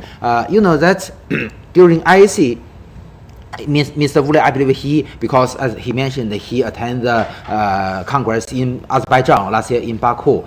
So what impressed me most, that because although you know that Azerbaijan is a very small country, but it's very enthusiastic on hosting the IAC, and you can even get your badge in the airport, very convenient. And also you can even see the logos of IAC on taxis. So that is what impressed me most. Of course, this time there are more delegates, more than 11 or 12,000 delegates. A record number. Another record. Also, the papers delivered to my committee also make a record. So we have a very tough task to select the right papers. Very hard choice, because many of them are very, very good papers, but still very hard for us to choose. But still, I should also emphasize that the IAF community should plays a leading role in the communication and better understanding of different organizations. We have a concept of the 3G, or gender, geography, generation. So today we see the launch of the Shenzhou 19 crew, with different gender, with different generation. And of course, with the view of China with different geography, because they come from different provinces in China. So the 3G is a basic concept of the IF community to have more concern on diversity. So this is a right consideration to improve the better understanding of the communication between different areas of the world and to benefit the whole world. And you know, Wu Lei, with more emerging countries, more developing countries joining in the space game, you know, they are going to be looking for more collaboration, possibly with China as well. So what potential areas do you see then for this sort of cooperation, collaboration in space? Yeah, during this IC, I think a lot of countries showing interest in the International Lunar Research Station that I mentioned, because over the next few decades, I think that will be a mega project on the moon, on the south of the moon, and they are going to build, you know, a permanent base. The scientists, the astronauts, engineers will be working there, and to study the lunar resource, and also take that opportunity to continue the deep space exploration. And during this IC, and the Chinese city of Hefei has already applied to host another IC in 2028. So the the deep space exploration lab, the headquarters is in Hefei city. Exactly. So the deep space exploration lab is going to host, planning to host the IC 2028. So we are hoping to that more scientists, engineers can take this opportunity to know the latest developments about the International Lunar Research Station. So during this time, this week in Milan, I met a lot of scientists and also engineers They want to know what is the latest about this International Lunar Research Station, who will be joining this, and what kind of experiments can be conducted aboard this lunar research station. And China has been quite open because the U.S. is now taking the Artemis mission back to the moon, but also a lot of other countries are also trying to conduct some kind of private lunar missions, and China is no exception because at this period of time, lunar missions, and also don't forget the Mars mission. China will conduct the Tiangong-2 and Tiangong-3 Mars mission in the next few years. For the Tiangong-3, China aims to have the Mars sample return mission before around 2028. No country has ever done that before, and Chinese scientists have already said they are quite open. They welcome more international collaboration on the Mars missions, and also the Tiangong-2 mission is quite trying to hit asteroids and to try to change its course about with this satellite. So a lot of experiments can be expected in the next few years. And also we know the Tiangong space station, the United Nations Office for Outer Space Affairs. We also met the director this time, and she said she will continue the collaboration with China Manned Space Agency. They have already selected the first batch, but with ongoing expansion of the China space station, more experiments, more countries will join the China space station. So we can expect from the manned missions to the lunar missions to the Mars missions, and also the private space, also the scientific, satellites. Next year in 2025. China and ESA will conduct has already collaborated in a satellite called SMILE satellite. It's already being assembled and on the way to Europe. That satellite was the latest collaboration between China and ESA. It will be launched in Europe, in France. And also, so we can expect this year we talked about the China-France collaboration of Swarm satellite, very long collaboration between China and France. So in the next few years, we can expect more this kind of collaboration in the satellites. So I think can see from different levels of collaboration, from satellites to joint missions, joint trainings, and also lunar Mars missions. So we as journalists, we are quite excited to see these kind of missions, joint missions, especially when the foreign astronauts come to China. If we have the opportunity, we are very excited to record every training and every mission about working together. We're hoping that the foreign astronaut and working together with Chinese astronaut aboard the Tiangong space station. I think we will see that day coming very soon. It's definitely so many developments to be watching out for. Watch this space, shall we say? Exactly. Thank you so much for coming in and sharing your experiences and insights. Thank you for having me. Yeah, it's great having you here. And we'll be sure to talk more about the cooperation later in the program. Over the decades, China's aerospace industry has grown from weak to strong and has achieved various achievements in space science, technology, and application. And generations of visionary scientists and engineers committed to the space industry have made their contributions to China's development and human space exploration. Good morning. Communication. Navigation, weather monitoring, winds over the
北京景山报告。我是北京景山，请讲。景山报告测量船当前海况及2小时准备情况。长江3号海况4级，浪高2米，风力4级，能见度15公里。景山天路长江3号2小时准备完毕。景山报告完毕。北京明白。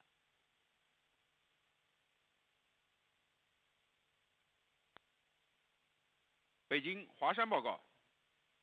我是北京华山，请讲。华山2小时准备完毕。华山报告完毕。北京明白。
号队收集2小时准备情况。0号。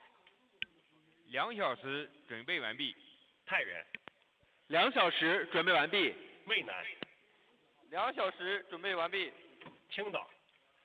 2小时准备完毕。酒泉。2小时。青山。2小时准备完毕。双城。2小时准备完毕。5号。2小时准备完毕。天仓。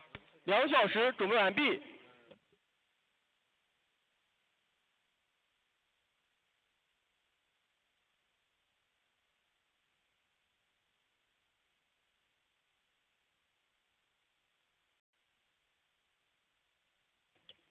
北京东风报告。我是北京东风，请讲。东风2小时准备完毕，报告完毕。北京明白。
4号注意，我是北京，1小时准备，东风。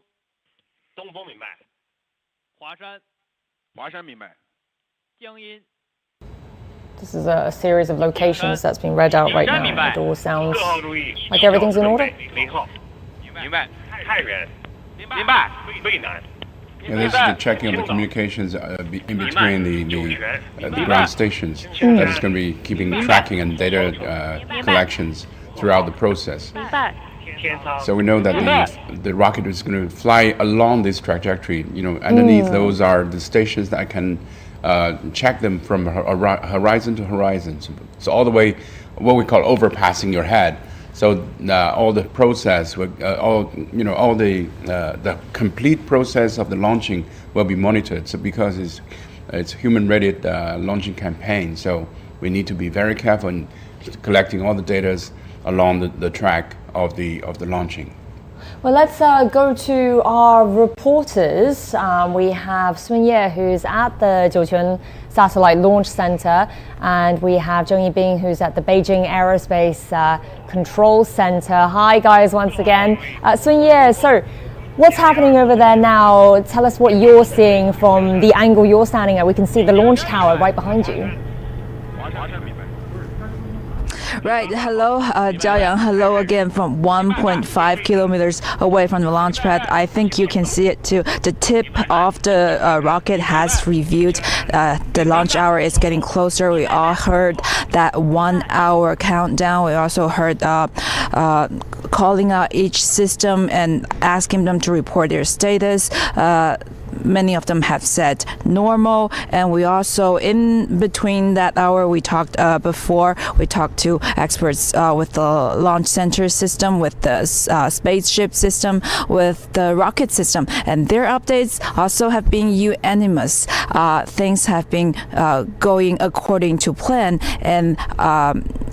and things are going as smoothly as it can be. Now, the Shenzhou mission, it has become quite a regular mission, twice every year, once in spring, the other time, like now, in fall or autumn. But even if it's a regular mission now, we still see people here trying to better the entire process. Now, the experts from the Jiuquan Satellite Launch Center say they've been trying to optimize the entire launch cycle and the test process. They've been doing so by making the whole process smarter and more automatic. They say their aim is to keep everything going perfect, but also make it more efficient.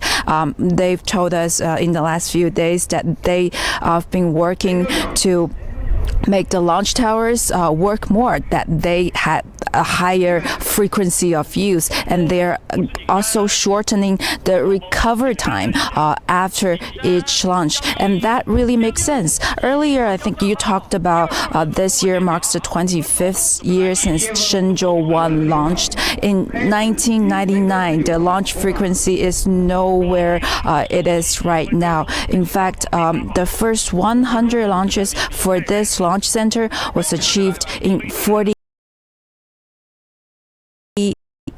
just at this launch center was achieved in just 5 years, between 2018 to 2023, and that really speaks to how fast China's space industry is developing and its need for more launches. Now, the launch center also said that this place has great terrain and weather. It says it's clear for launch 300 days out of every 365 days. So that's the room for growth with all of those launches. And as we said earlier, the launch cycles and the test processes have been optimized. That's including this one. This Shenzhou 19 mission had seen its test process shortened, and I think you're hearing it now. Another command is going to be issued as we near the launch hour. Jiao So yeah, thank you so much. And now let's go over to Yibing. Yibing, so an hour to go, less than an hour to go. What's happening where you are? What the sort of preparations have been done there? Well, good early morning, Zhao Yang. Well, in less than 1 hour, the Shenzhou 19 spacecraft will be launched from the Jiuquan Satellite Launch Center. Here, we're at the core, the coordinating center for this whole mission, the Beijing Aerospace Control Center. As you can see, as you can hear, well, actually, the center is going through the system check with all the ground team for this mission. And we also see the constantly heated brief command from the Beijing Aerospace Control Center. We can hear the Beijing command with all working systems, and also we can see the status of the Shenzhou 19 crew on behind the big screen behind me. We can see the 3 Chinese astronauts or the taikonauts are in the spacesuit. They are in the spacecraft. They look calm and determined for this mission. And the Beijing Aerospace Control Center oversees the whole working system. The personnel are busy working here at this early morning. So I have to lower my voice. And it coordinates all the systems for the launch during the launch sequence. And also it will establish the measurement and control during the later stage via the relay terminals and satellites. It guarantees a smooth and safe journey of the Shenzhou 19 spacecraft to the Tiangong space station. And well, this time, the Shenzhou 19 spacecraft will dock with the Tiangong space station after the early stage of the flight. During the 7 previous China manned space missions from the Shenzhou 12 3 years ago to Shenzhou 18 6 months ago on this year, and we can see that all 7 missions adopt the faster rendezvous and docking mode. It took about 6.5 hours to get the Shenzhou spacecraft to the Tiangong space station. So this time, for the Shenzhou 19 mission, it adopts the same mode. So after this faster rendezvous and docking, we can see the exciting moment of the space meet between the 2 Shenzhou crews in China space station. Back to you. Indeed. Thank you so much, Yibing, and we'll check in with you again later. Well, I have to say, I don't envy Sun Ye out there in the cold in northwest China there at the Satellite Launch Center. Even the rocket, as they were saying, needs a heat shield of some sort. Can you just explain to us a little bit more about that? How does it work? Why is it needed? Is it for the astronauts? Is it for the technology, the equipment itself? Actually speaking, our launch complex, the design is very advanced, although it made many years before. You know that, as I mentioned, the launch complex has the service tower, while the service tower have 4 rotational platforms. So just before the launch, before the countdown, maybe 2 hours before, we can form a closed envelope for the whole launch vehicle. So it has air conditioners inside, so it can keep a very comfortable temperature for the launch vehicle and for the Shenzhou spacecraft. Moreover, you know that also we have air conditioner and ventilation system inside the payload ferry. So that's the reason we can have a right temperature. Moreover, we've already discussed, actually speaking, from the view of necessity, you know that the Long March 2F rocket uses a hypergolic propulsion system, which means that its fuel and the oxidizer, the propellant, work in room temperature. So that is more convenient to use. So usually under the, that in Jiuquan Satellite Launch, we can even launch the Long March 2F in extremely cold. I can remember maybe in 20 years before, we launched the Long March 2F in December or November. So that's much colder than today. So even in that extremely cold weather, we can launch Long March 2F. So that do not have any problem today. So at least above 0 today. So then why does the 19 have this specially designed first ever heat shield? Well, you see that for every mission, to my understanding, you know that every time we have the very special experiments. For instance, during the previous some Tianzhou cargo ship missions, and also during our previous Shenzhou missions, we have some biological experiments. And the samples is very interesting. Must be made just maybe 1 or 2 hours before the launch, and then brought into the cabin.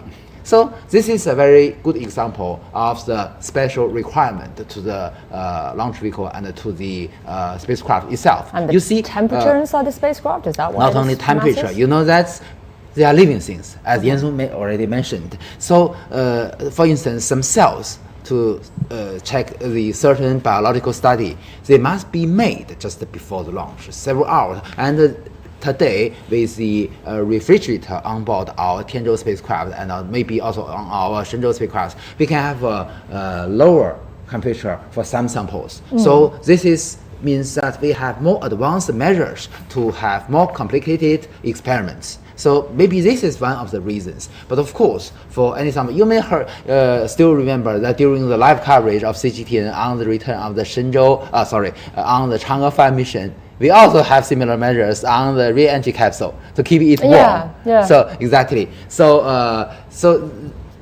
Of course, from the view of our designers and also those made these products, they always recognize this as their own kids.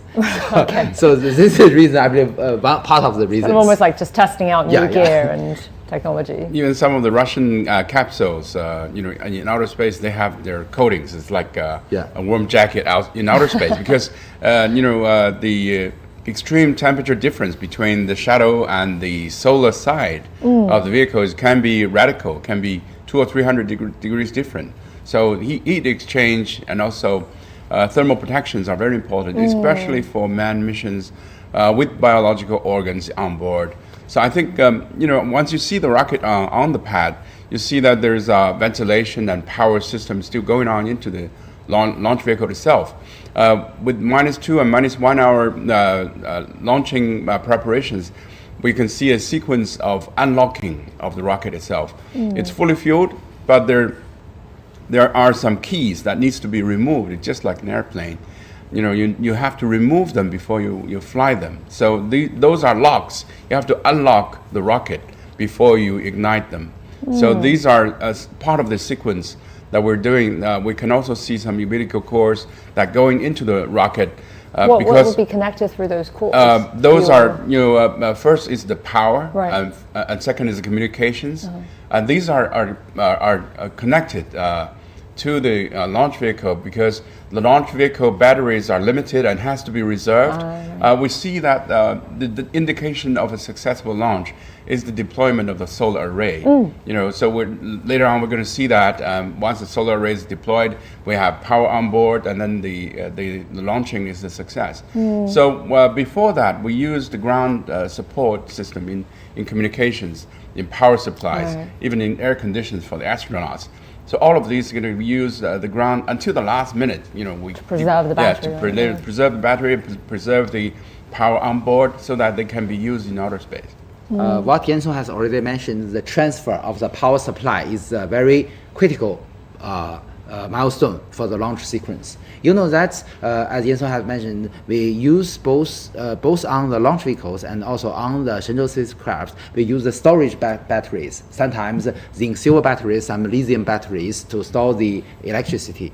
But you know that the capacity is limited, so we hope that we can remain more to the orbit, so it can increase the reliability and ensure the safety of the mission. So for most testing, we conducted that utilize power supply on the ground with the cables connected to the launch vehicle and the spacecraft as well.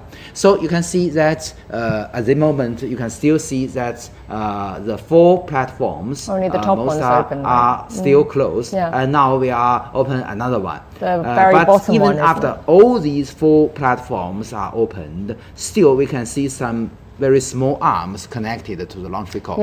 On these arms, we have the cables, we have the pipes connected to the launch vehicle, and they can not only provide the electricity, but they can also provide some gas, liquid to the launch vehicle. So this is a very important facility on our launch complex, and usually before the launch, before the rollout of the launch vehicle from the VAB to the launch pad, usually we will also have conducting some tests to ensure all these facilities goes well. So this is very important to ensure the successful launch. So that is the reason when I say that the launch itself is not only the business of the launch vehicle itself, the launch site system also plays a very, very important role. And moreover, to have all these data, you can ensure or you judge whether it is correct or not. You need the TT&C system, and you need the data handling system. So all these systems are very, very critical for the launch itself. It is also very interesting that, before the launch, we must ensure that in the dropping area of the substages, in the drop area of the boosters, we must ensure it's already safe enough. do not have residents How inside. accurate can that be? How accurate? It's cannot be 100% accurate. So there is a theoretical landing point, but usually surround this landing point, we have a dropping area because we have errors and also the influence of wind. It's all calculated on the trajectory of the spacecraft. Maybe several hundred basically at village level. So just before, so that is the reason why it costs more money if you launch this inland. So if you launch the launch vehicle on the seashore, the dropping area will be located in the sea. It's much simpler. But do they still need to retrieve all the parts from the ocean? Is there an obligation to do this? They just make sure that the residents are safe. You know, a normal practice is to collect all the villagers, go to a movie. Exactly. Collect the people. Collect the people and move them to safe areas to, let them enjoy a movie, and then the drop zone is done, and they can return to their home. If there are damages, we compensate. But there's no requirement in terms of safety or security issues to retrieve these parts that have been. No, jettisoned. it's not mandatory. It's not. Okay. Sometimes it drops in a very remote areas. So basically, it's designed in such a way. So that's why Hainan, because the drop zones are in the ocean. Right. So we don't have to recover from the ocean. But we do have, a new generations of rockets that can recover back to Earth. It's like SpaceX. They launch and they recover the engine, and so that they can quickly reuse them again. So these what we call reusable launch vehicles instead of expendable. Traditionally, we call these are expendable launch vehicles. Right. You launch them once and you abandon them. But new technologies are coming. Commercial companies are picking up these technologies that they want to recover the first and second stage of the launch vehicle, so that it can be reused again and cut the cost of the launching.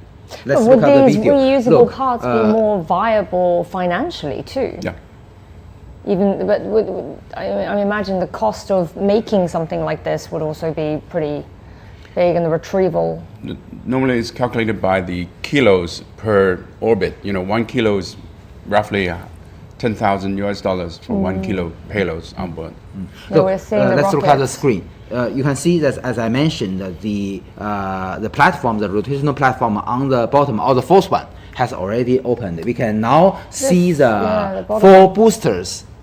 Each of the booster of the Long March 12 have a diameter of 2.25 meters, and each of the booster have 1 rocket engine with a thrust about 75 metric tons, with the same thrust of the engine used on the first stage. In the core stage of the first core stage, we have 4 engines, each with a thrust of 75 metric tons. So the total liftoff thrust of the launch vehicle is 600 metric tons. So that is liftoff thrust of this launch vehicle. We're hearing again the ground stations checking in.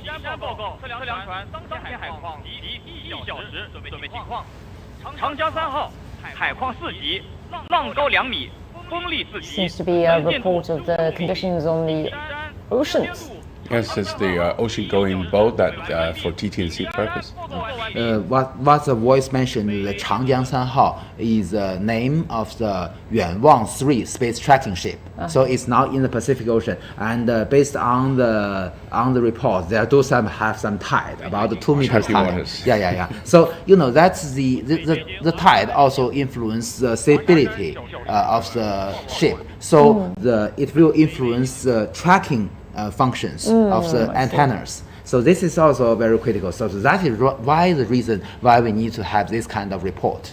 So eventually, once this spaceship, once it lifts off and it starts jettisoning off all its parts, right, all will be left would be the part that's at the very top of the tower that we can see now?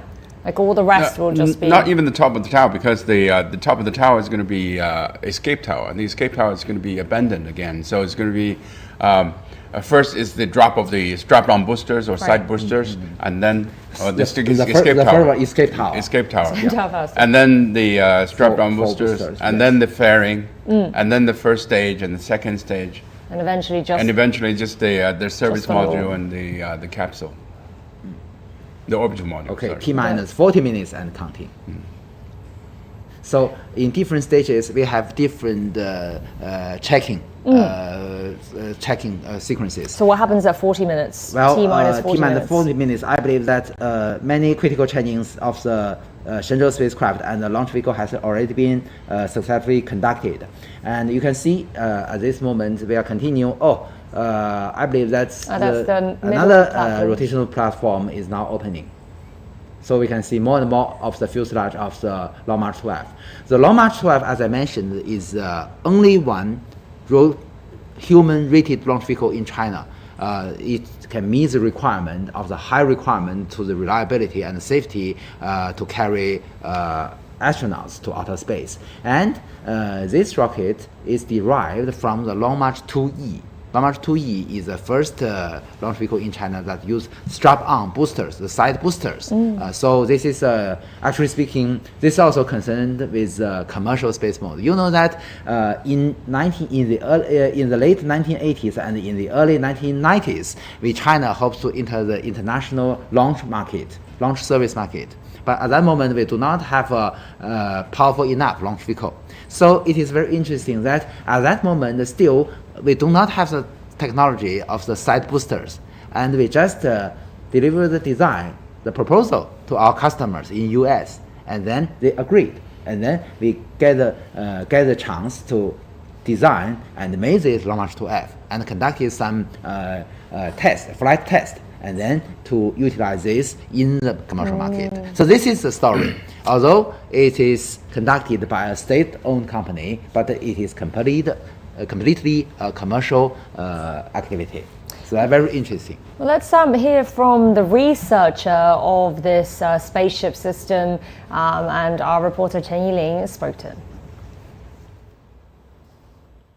The Shenzhou 19 is the fourth manned spacecraft for a mission to China's space station in its use and development stage. Its structure consists of 3 modules, similar to the previous Shenzhou spacecrafts. The Shenzhou manned spacecraft is mainly composed of 3 sections, namely the orbital module, the re-entry module, and the propellant module. The orbital module is mainly the work and living area for the taikonauts after entering orbit, and is equipped with sensors for rendezvous and docking with the Tiangong space station. The re-entry model can be seen as a cockpit. The propellant module is equipped with solar panels and engines, mainly to provide power. The main upgrade of the Shenzhou 19 spacecraft is its loading capacity, which allows room for more cargo and a more spacious environment for the taikonauts. We have optimized the orbital module product and layout of the spacecraft. Our research and development team have conducted a lot of tests and experiments in order to fully verify its transport capability. This year also marks a momentous occasion, the 25th anniversary of the maiden flight of China's Shenzhou spacecraft, the Shenzhou 1. From that historic moment to ambitious missions of today, generations of engineers have put their hearts and unwavering belief into this journey. What we frequently say is that manned space flights are a matter of life and death. During the entire development process, we always kept this in mind. We display our rigorous, cautious, meticulous, and practical work style to ensure that the entire work is foolproof. The Shenzhou 19 spaceship has much lined up after taking off. The spaceship will dock with the China space station from the front port of the core module. The assembly already has the Shenzhou 18 spaceship attached. The Shenzhou 20 spacecraft is also standing by at the Jiuquan Satellite Launch Center for emergency rescue. Qingling, CGTN from Jiuquan Satellite Launch Center. So the Long March 2F rocket that's lifting the Shenzhou 19 crew is China's only manned carrier rocket. It has now been 25 years since the model's first flight. Here's Sun Ye with more. For the Shenzhou 19 mission launch, the final leg of the journey for its spacecraft and carrier rocket combination starts from here at the iconic assembly tower here at the Jiuquan Satellite Launch Center. The transport to the launch pad process has the rocket and spacecraft combination moving upright or along. In China, this way of transporting upright or vertical has started with the Long March 2F rocket. The three vertical mode refers to vertical assembly, vertical transport, and vertical launch. The Long March 2F rocket is China's first three vertical mode rocket. Subsequent rockets such as the Long March 5 and Long March 7, which are currently in service, as well as the future next generation manned rocket, all use this three vertical mode. Ever since the rollout process, the Long March 2F rocket responsible for the Shenzhou 19 mission has stood tall and straight. Its uprightness gets further fine-tuned after propellant loading.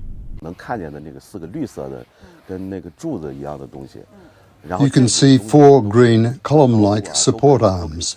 Through these, the rocket's verticality can be precisely controlled. Generally, it is adjusted to within 1 minute, that is, within the range of 1/60th of a degree.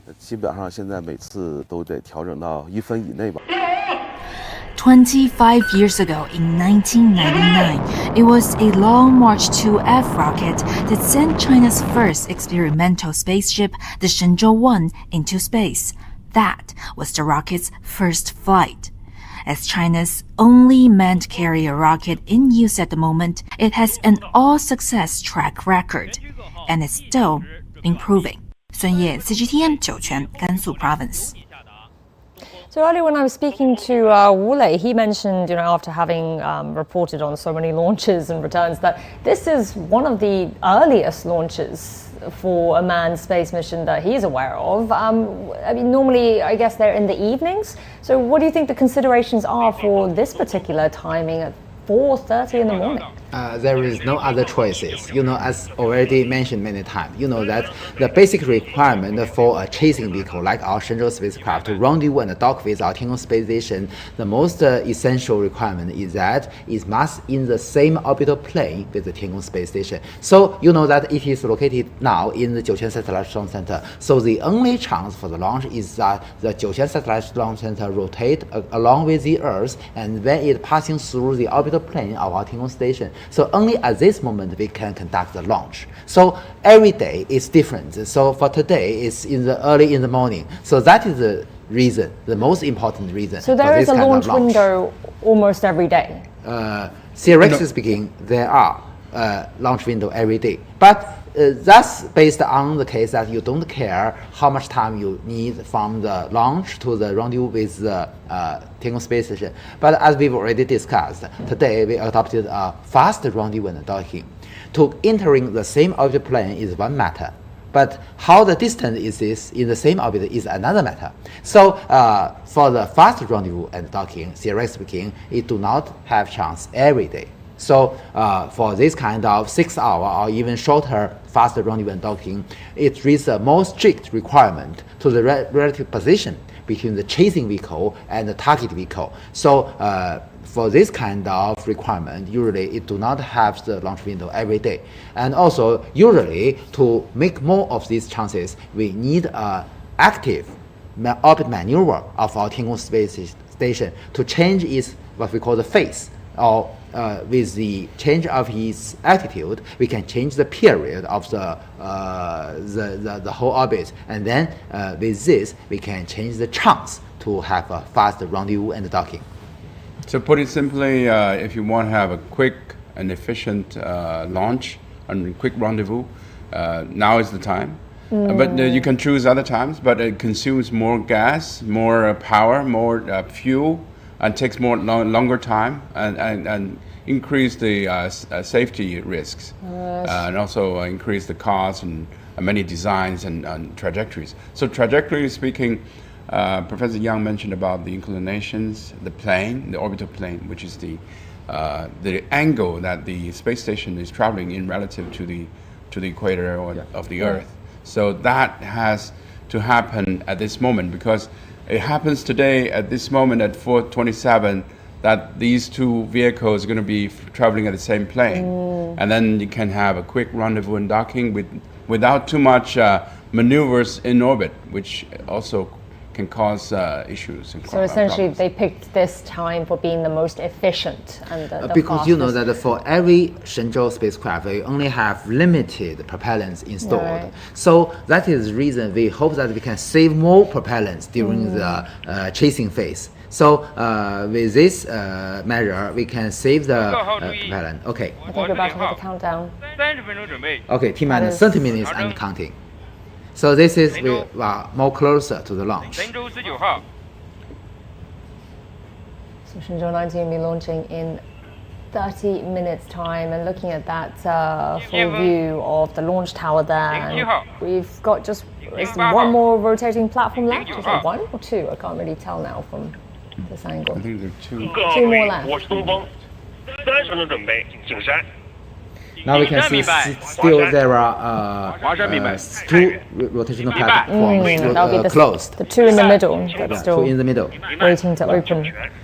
So at this 30-minute countdown, this is a pretty critical stage, and as you were explaining earlier, and the every next stage maybe comes will with be something. the 20 minutes or 10 minutes, T minus 10 minutes and counting. So in terms of the astronauts themselves, I think all checks will have been completed for them, right? It's now just a technical, some technical matters to go through. Well, one of the most important check is that to check the airtight sealing of the helmet. So you know that's the IVA spacesuit or the intravehicular spacesuit is the second measure to save their lives. The first is the pressurized module. So if anything wrong happened to the pressurized module, the re-entry capsule, if then the leakage happened, the IVA spacesuit can save their lives. So before the launch, they must close their helmets, close the face mask, and check if the airtight sealing is efficient. Are they able to conduct that check yeah, themselves, they will or check do they need to go that. through a system? This do not need much. Themselves, yeah. They will check and report to the ground. Only with this check conducted can they ensure we can go further into the next step. So safety has been considered as a priority to the astronauts. Oh, yes, exactly. At full stages, even before they board the rocket itself, and also in the capsule, we rely on the escape tower, which can lift them out of the rocket and land in a safe area. Once the escape tower is ejected, we have the capsule that can also return to Earth with a parachute. Yeah. So at full stage, we have the safety of the astronauts. At any time they can abort the mission, they can come back to Earth safely.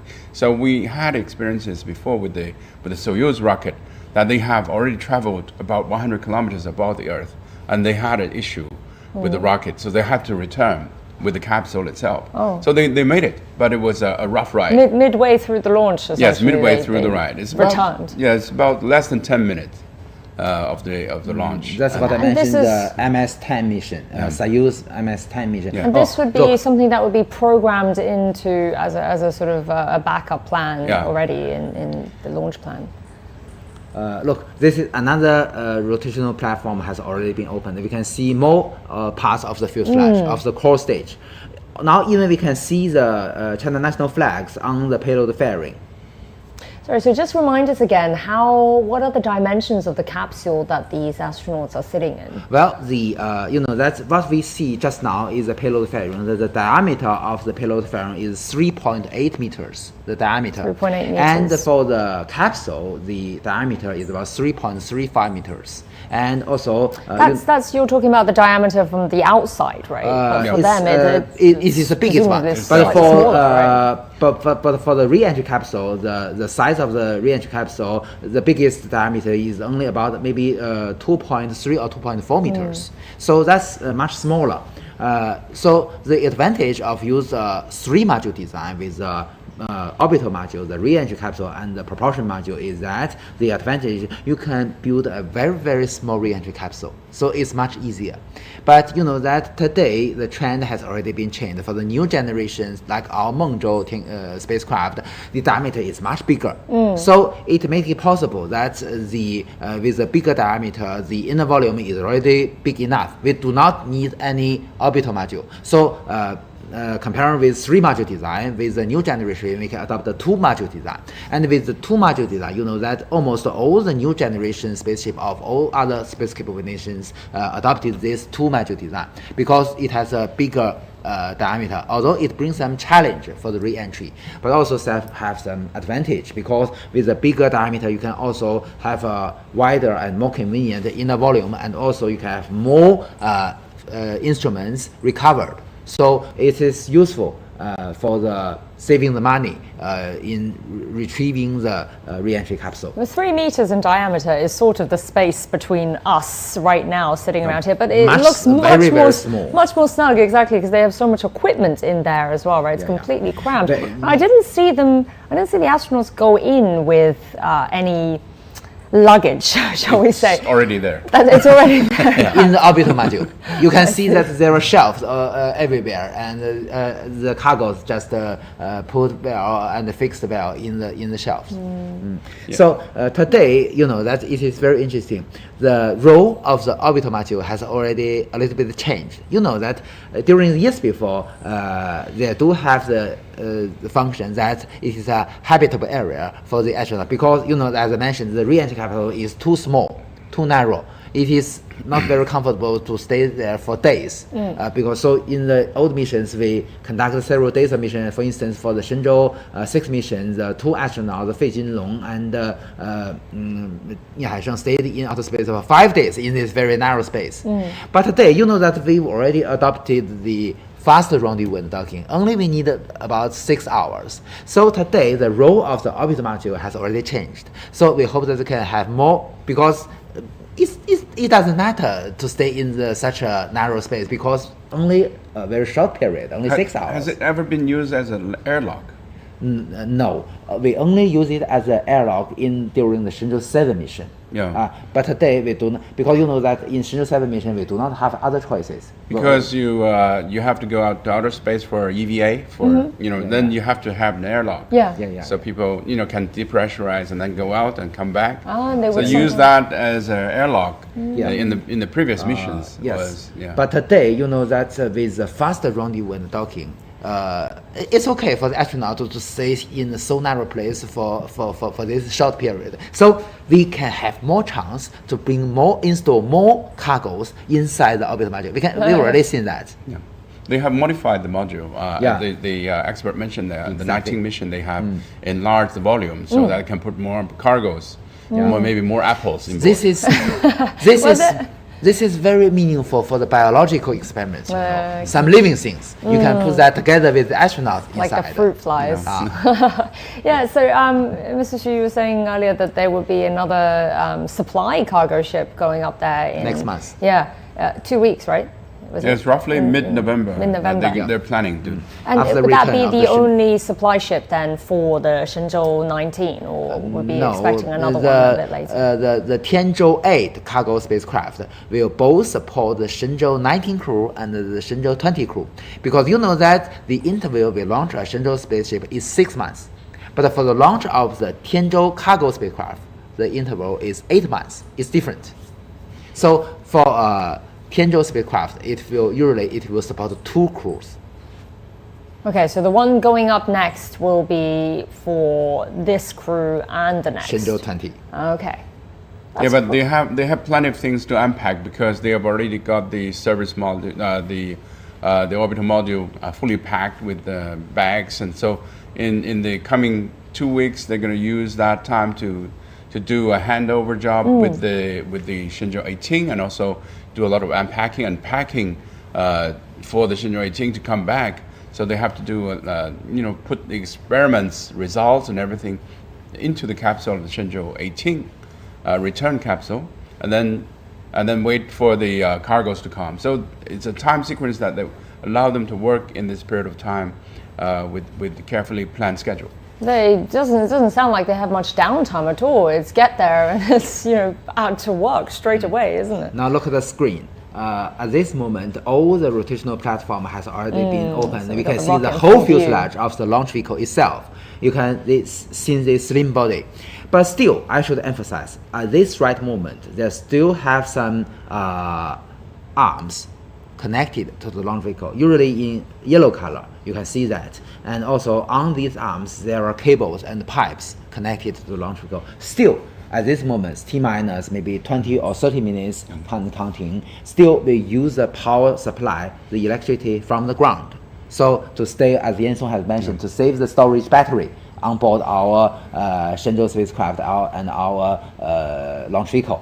And several minutes later, we will have a very critical step, as we already discussed, the transfer of the power supply from the ground to the vehicle itself. Yeah, you can see the two umbilical cords. Yes, that's what I mentioned, the arms. Look, yes, yellow I see color, it now, yeah. connected to the launch vehicle. Well, we have 20 minutes or so to go until launch, and let's check in again with our reporter Sun Ye, who's there at the Jiuquan Satellite Launch Center. Sun Ye. 骄阳很不容易啊，在如此临近火箭发射的时候，我们找到了一名火箭专家来告诉我们现在火箭的状态怎么样。我们这回请到了徐珊珊老师，他是中国航天科技集团的专家。那徐老师告诉我们现在火箭的状态怎么样？截至目前吧，我们做了哪些准备工作？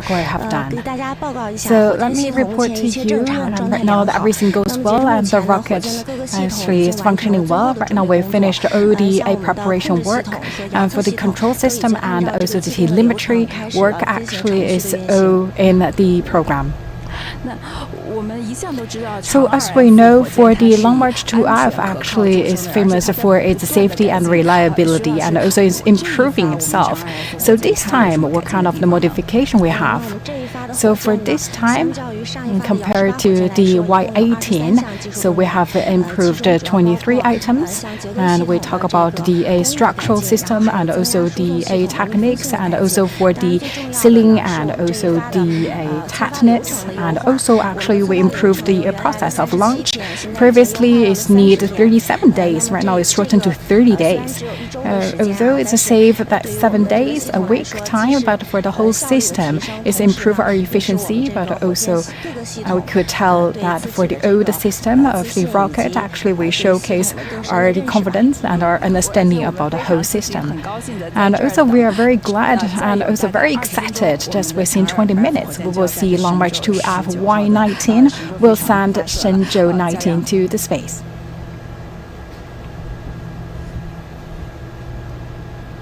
All right, so yeah, thank you so much to you and your guest there.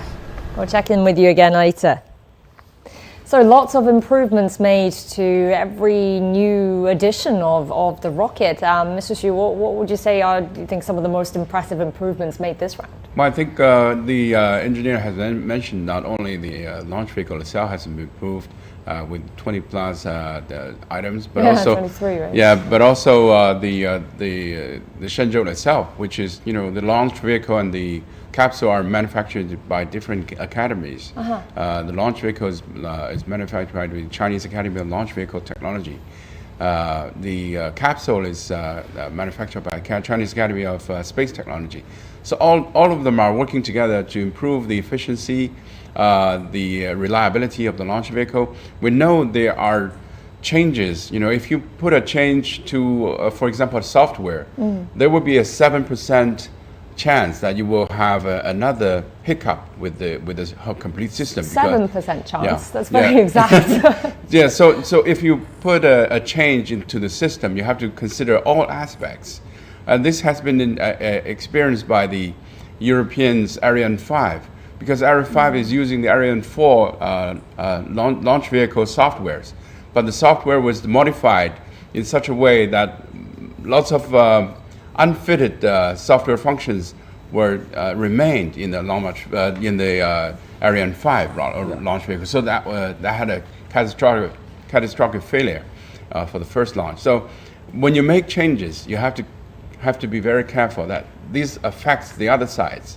of the complete design. So they made very careful improvement. I think it's very important to increase the efficiency of the launching campaign. She said from 37 to 30 days.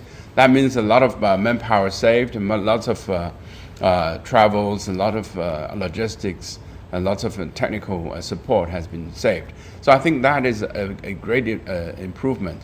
to the launch vehicle and the whole system for a more efficient launching campaign.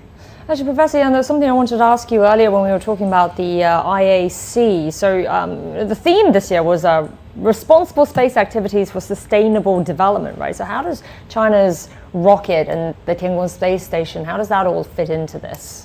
Well, you know that during this IAC, we also have many events related to the China's manned space activities and lunar explorations. To have a sustainable future, you know that the leaders of China Aerospace, including Mr. Li Guoping and also Mr. Lin Xiqiang, although it's online. Okay, T-minus 15 minutes and counting. So this is also another milestone for the launch. So the commander on the launch site system are ensuring every subsystem goes okay.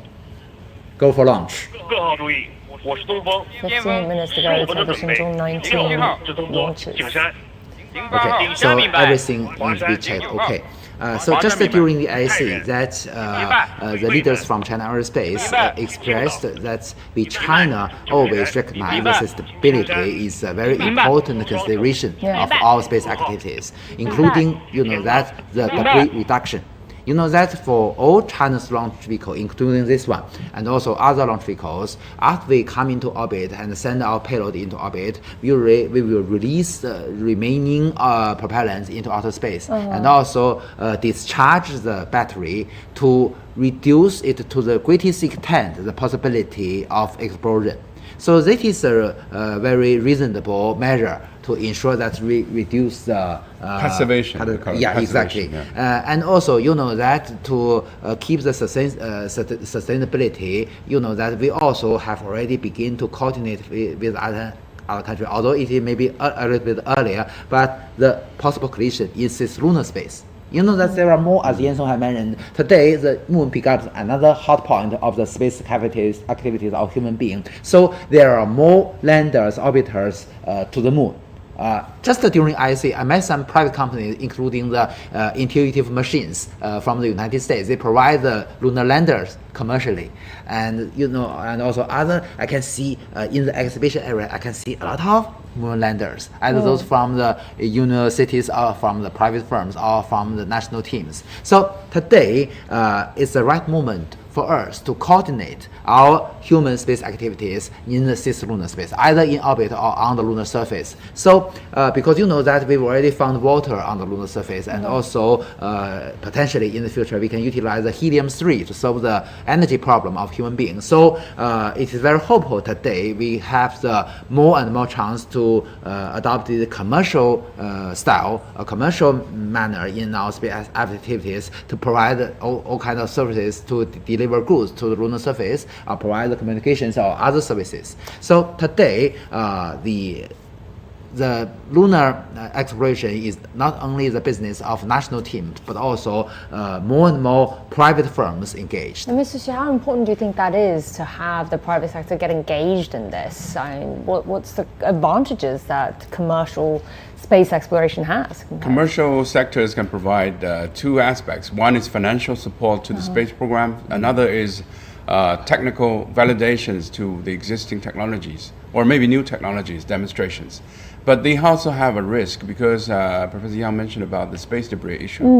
We have roughly 100,000 objects orbiting the Earth orbit with diameter more than 1 centimeter. 100,000. 100,000 is already in orbit, and also sounds like a lot. We have also increasing number of commercial companies that is launching satellites into orbit with mega constellations.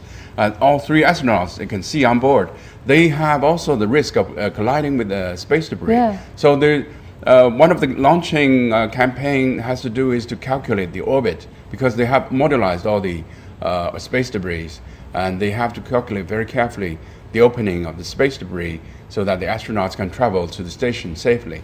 And one of the prominent payload on board this mission, Shenzhou 19, is to install a space debris protection shield on board the station.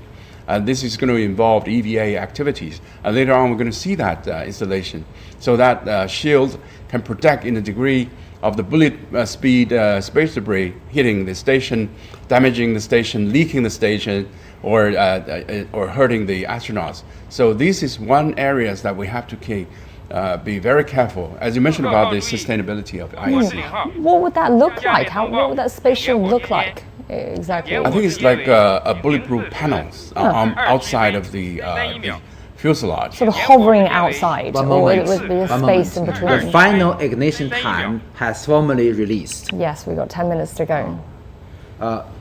4 o'clock, 27 minutes and 31 seconds. Yes. So that's the accurate time for the ignition. So But we're it's very looking interesting, at that almost exactly 10 minutes from now. Yeah. That it is very interesting that the countdown to zero, the definition in China and other countries are different.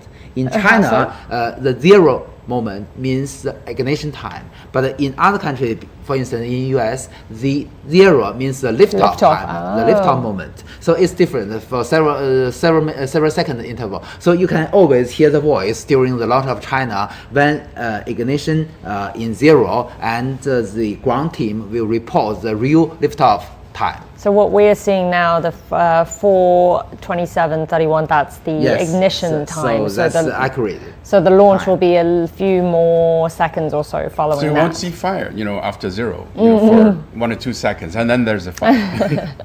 But so a little in delay. US, you can see the fire just before zero because the ignition is several hundreds ahead of the liftoff. And at time zero, it will lift off. Is it very precise then, the amount of time? Would they know in advance the amount of time between ignition and actual liftoff? Can that be calculated in advance? That's very important. It has to be very careful because the liftoff time is what we call a root parameter.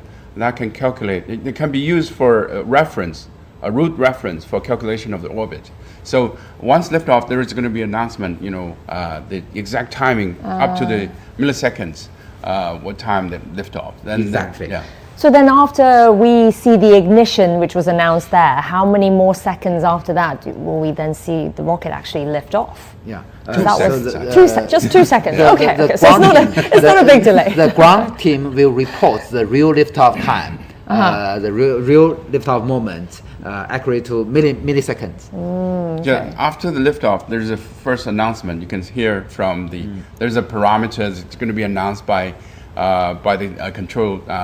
So there's going to be a series of numbers. So that number is going to be used for calculation of exact orbit in the coming future. For instance, for this launch, there will be a voice called 起飞时刻动4时27分31秒497毫秒. Would you like to give that to us in English? Okay. That's an example. So that called the real liftoff time is 4 o'clock. 27 minutes and 31 seconds and several milliseconds. So that would be phonetically similar to Chinese. So that's so every time the same style. Yeah, but the crews looks calm and firm, as they call it, and they're ready to experience. They still haven't 2 of them are first timers.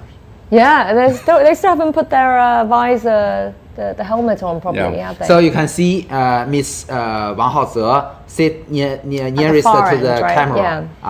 And already we can see her face mask her face window has already been closed, I believe. Wait, she's the one that's at the bottom of the screen, or the farther one? She's the one at the far end, right? To the bottom of the screen. Bottom of the screen. Yes, exactly. So as I mentioned, she is 03.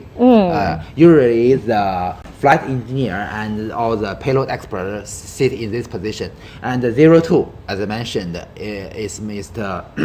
Song Lingdong. He's got the parachute button. Yeah. To control, just not this time, just during the reentry half a year later. I hope he will also conduct a vertical landing. Well, that would be impressive. It'd be that something would be to remember more for him. For all the 3 crew members. And especially for him being his first time up there and the first time return, if you get a vertical landing. But horizontal, you can imagine you're being strapped by the safety belt to your seat, maybe face down. Yes, exactly. Not very comfortable. So if the vehicle, that there is deviation between the center of his mass and the symmetrical axis. So because of this deviation, usually in most cases it will lie down. So that will be much more inconvenient for the astronauts. So we're looking at some of the conditions right now at the temperature, 3 degrees only. These are our But meteorological, visibility, very low wind speed, right? 0.8 meters per second, Which actually. Is that low? Yeah. Actually, Good it visibility. is deep autumn in Jiuquan Satellite Center, much colder than the night here, of right? Beijing. We can see Miss Sun Ye, the very, very sick close. Yes, definitely. So, 5 more minutes to go till ignition time. And what, just talk us through what the astronauts will be experiencing during the launch before they reach orbit. Parameters, and also maybe, as I mentioned, maybe they will already close their face masks, and also. That's the 5 minutes countdown. 5 minutes and counting. But the astronauts won't be able to see outside at the first stage, and then after the jettison of the escape tower and the fairing, they're going to have a little window they can see outside.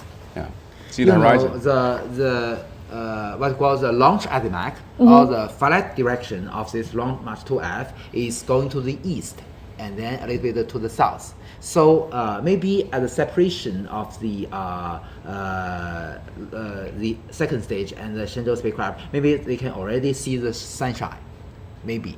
And at that moment, they can have the light from the window. And Mr. Xu, can you give us a sort of equivalent of what it would feel like to be an astronaut during this whole, after the liftoff, especially with the G-force and everything, what would it feel like to us, if we can find something? If you can imagine you're in a car, in a sports car, and you accelerate very quickly, it's like an airplane or even faster.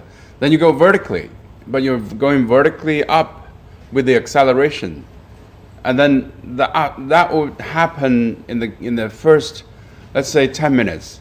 The first 3 or 4 minutes, you get very quick acceleration, and there's what we call a max Q, the biggest time biggest stress that you can experience in the launching. The biggest stress. And then there's also issues what we call a pogo. Sometimes it go up and down. Oh.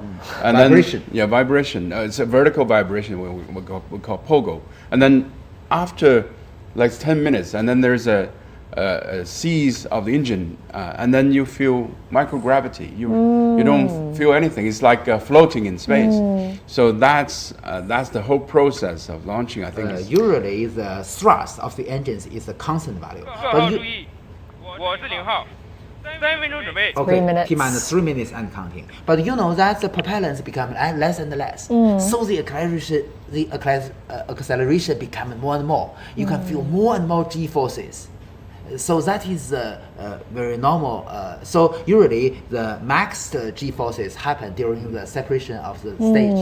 So that is the reason. And this pogo stage you're talking about, I guess that's why they need the seat to be so snugly you can feel fit that to all their your organs will right? go out. Yeah. It's like to reduce the amount of space that you could be hitting against it's a a chair. big suffering. Yes.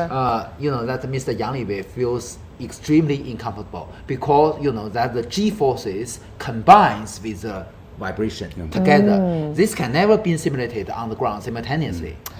So they can't really prepare for this then, you're saying? If it can't be simulated on the ground, can they They will train have enough for trainings this? of the G-forces, they will have the trainings of the vibration, but not on the ground, together. they cannot be combined together. So then only But there's room for you improve the rocket itself and make it more smooth.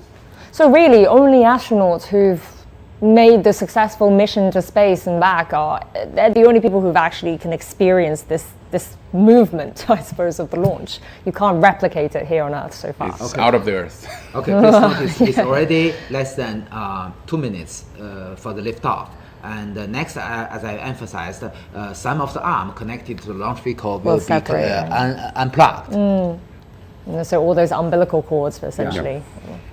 They're looking very tense there. This is the control center in Jiuquan. We're going to have countdown at any time. So we also have cameras mounted on these arms to monitor the separation procedure, the unplug procedure. So today we have more measures than before to ensure the safety. I wonder how nervous they're feeling. Okay, this is the 1 minute countdown now. T-minus 1 minute and counting. That means everything has to be in green light. Nobody has to press the red button. Don't touch anything. Yeah. The number of systems that has to work together.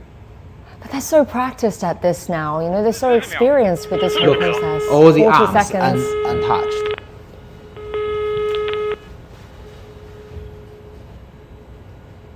$30 30 seconds to go. So the transfer of power supply also accomplished. The rocket is on its own. seconds. Maybe the astronaut will salute. Yeah, normally. I feel the tension. 10 seconds. 5, 4, 3, 2, 1. Salute.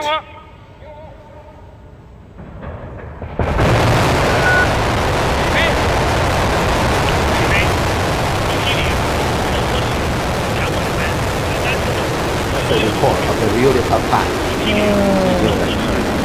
And the tower is cleared now. I counted as well after the ignition, about 2 seconds, yes. So that's it. We've That's a long already March have carrier a rocket. successful liftoff. After about 2 minutes, we will have what Yansu mentioned, the first separation, Right, the we'll be jettisoning watching of that in a the minute. emergency escape tower. This you see is a strap-on booster. Yeah, exactly. So this The is the camera from the camera outside. mounted on the core stage. Yeah. We can see 2 of the 4 strap-on boosters. 2 of the 4 side boosters. So as I mentioned, each have 1 engine. Looking I down. think we're hearing. Yeah. Really? Looking backwards. So nominal tracking. Now we can see that on the right of the screen is the camera mounted inside the re-entry capsule, and on the left is what the camera, as Yansong by Yansong, the camera mounted on the core stage, looking backwards. So at this point, they're not feeling so bad. It's when the boosters come We off. have they're saying G-forces that's and when- vibration, not very They're comfortable. accelerating. Yes. And it became more and more worse because with more and more acceleration, with less and less propellants. So it will get progressively worse. Right now is not the worst part. There's a max Q. There's maximum time. Right. You're in the transonic procedure.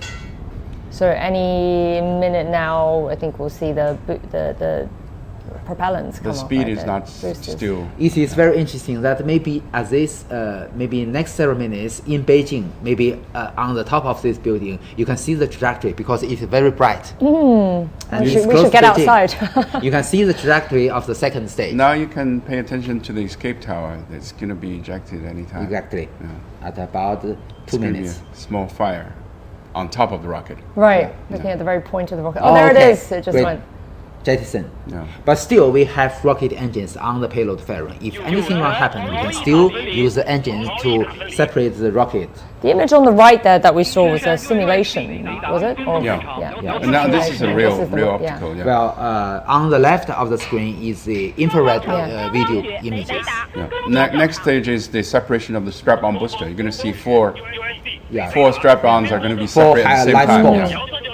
Yeah. Okay. It seems Looks like it's happening. And this is when the Yeah. villagers will be Separated. And glad then the that separation they're of the first watching stage. a film Yeah. somewhere. Okay. The first stage also separated. 有权助推器分离。 That is the announcement of the boosters having separated. Yeah. So the rocket is on the second stage. Yeah. Yes. And the next step will be the separation of the 2 payload fairings. At that moment, maybe the astronaut can enjoy the view. Yeah. The separation of the fairing means you're out of this world now. Then you're out of the atmosphere, and you have no drag Do from. not need the protection of the Literally out of aerodynamic this world. forces. No. Now, this is a video get by the camera mounted on the rear part of the second stage, and this is a video inside the payload fairing. We can see the folded solar panels of the Shenzhou spacecraft. And when that is released, You see Okay. the Separated. the there fairing's we go. gone. The bottom right screen there. Fairing's gone. Now they can see the world.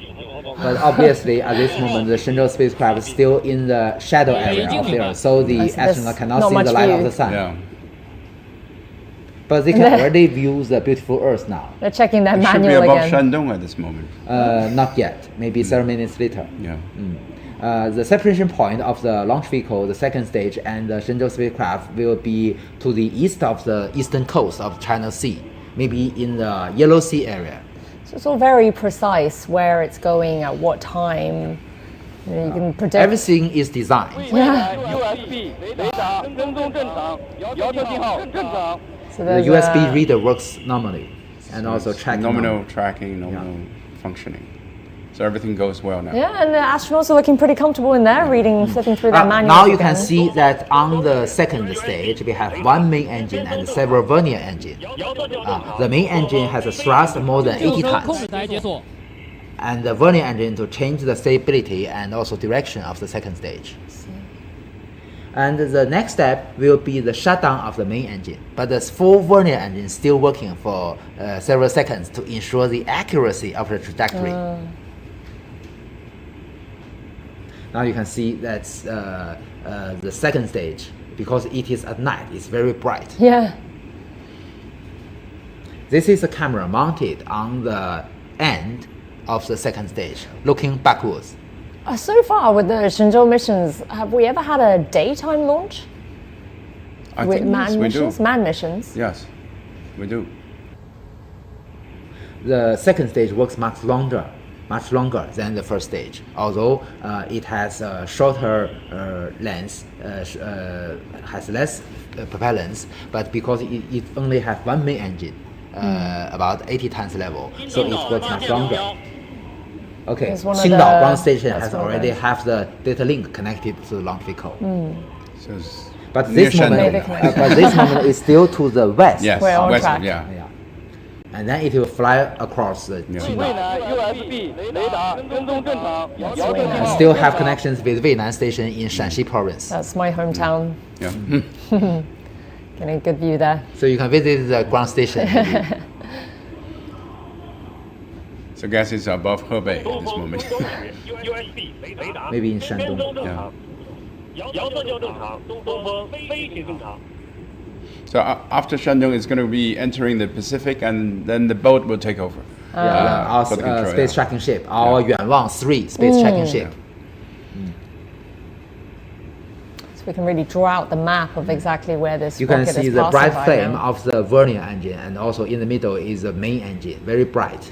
So the vernier engine can have a servo unit to move its direction to change the attitude of the second stage, and also to keep it stable. What period of time are we looking at before they reach orbit? About more than 9 minutes after launch. So I think you can see that the engine is continue to accelerate the capsule so that it can reach roughly 7.8 kilometers per second speed, which is what we call a cosmic speed. For not coming back to Earth, but it's circling around the Earth. That's the minimum speed that they request to go around the Earth.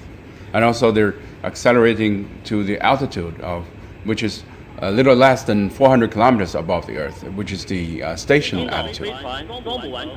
We said earlier how they chose this time so that the whole rendezvous and docking, the whole process will take less time, 6.5 hours, right?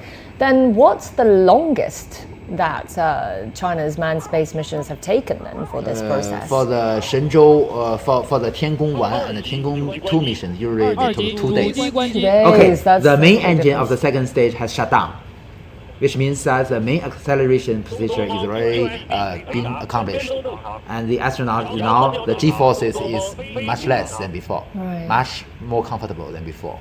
And then with several seconds will be the shutdown of the 4 vernier engines. You can now still see the 4 vernier engines.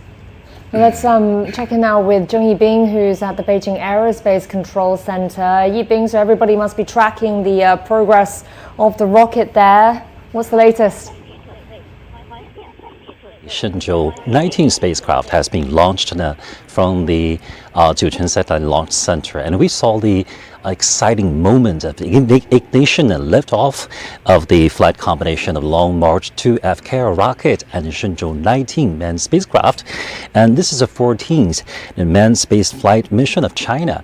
And also, its mission is to send the Shenzhou 19 crew to China's Tiangong space station to take the baton from the Shenzhou 18 crew for the 6 months long and stay in China's space station. And also here, at the Beijing Aerospace Control Center, we saw the whole process of this launch sequence.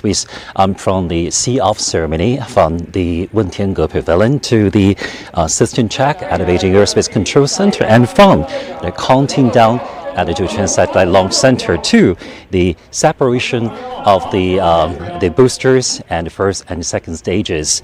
And while the three taikonauts, or the Chinese astronauts, just like Mr. Yang Yuguang in the studio said, they look very comfortable. So Mr. Cai Xuzhe and Song Lingdong and Wang Haoze, they look very calm and determined. They do prepare for this mission.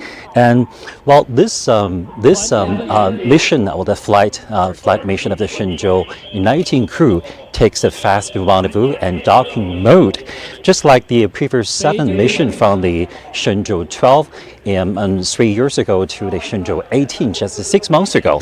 They all took the fast rendezvous docking mode. It took about 6.5 hours to get for the spacecraft to get to the Tiangong space station. So now at the current time, we saw on the big screen is the status of the Shenzhou 19 crew, but in the moment later we are going to see the Shenzhou 18 crew.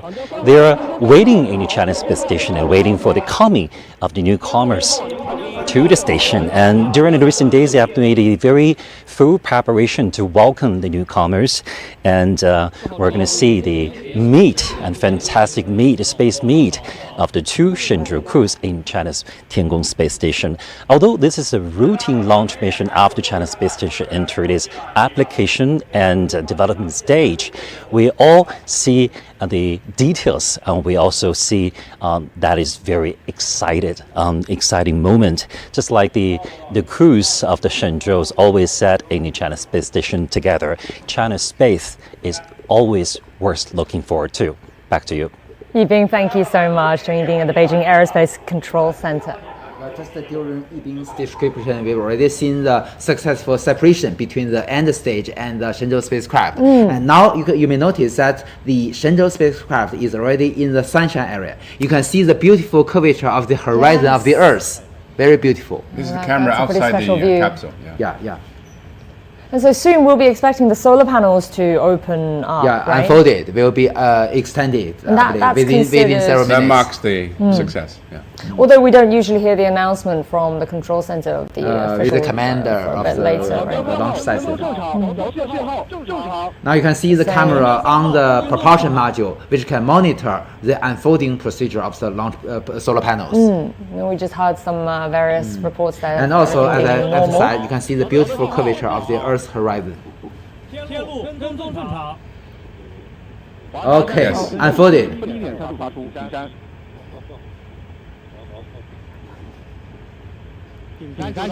Each of our solar panel wing have 4 pieces. The Shenzhou spaceship.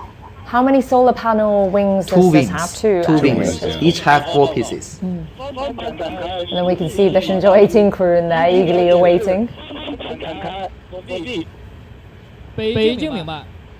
So we expect the 2 crews to meet by midday Beijing time, right?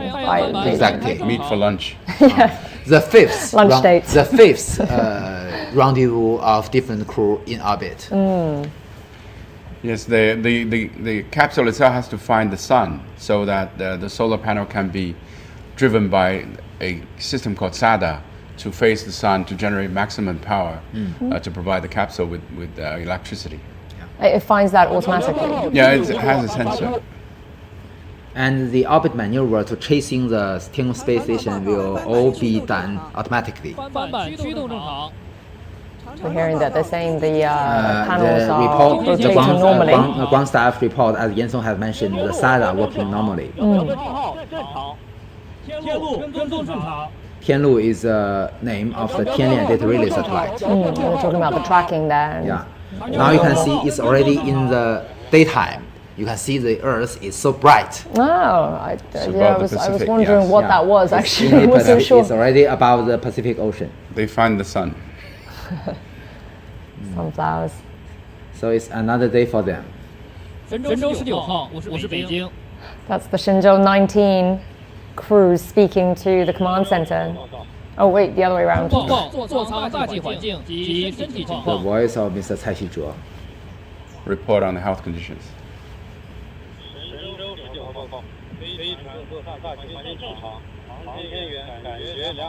That's the Shenzhou 19 crew speaking. Feeling good. That's a classic line, isn't it? Yeah, we're feeling good. Yeah. Obviously, he's very calm. 神舟49号经地面确认，座舱环境正常，可以打开面窗。 Is this the little window that there's that? They can open their face mask. They can. Okay. Because this moment, the inner atmosphere inside the cabin is in a normal condition. There, they just open it not up. hazardous to the astronauts. What sort of temperatures is inside this capsule right in now? room temperature, usually very something. comfortable for them. Maybe 20, maybe 25 degrees. Yeah. But when they open up the that helmet, the visor, would they feel a change in the pressure? No. It's adjusted to the human adapted conditions. Yeah. What we call life support system on board the capsule. Okay, both the space tracking ship Tiangong 3号 or the 远望 3 tracking ship, and also the Tianlu or the Tianlian data relay satellite have normal communication link with the vehicle.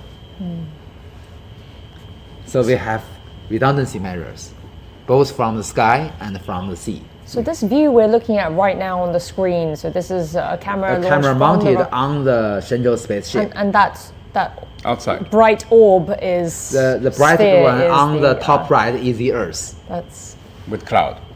Really fascinating view. Maybe it's alright, not cloud. Maybe it's because white it is too bright. It's just because it's too bright. Yeah. That's not a view everyone gets to see. It is over exposure of the camera. I hope we can go there and see it. Maybe with these privately, operated spacecrafts.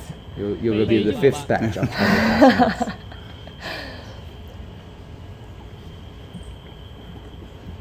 As Sun Ye was saying earlier, that the frequency of these launches now, these manned missions, every half a year. This is it's impressive, isn't it?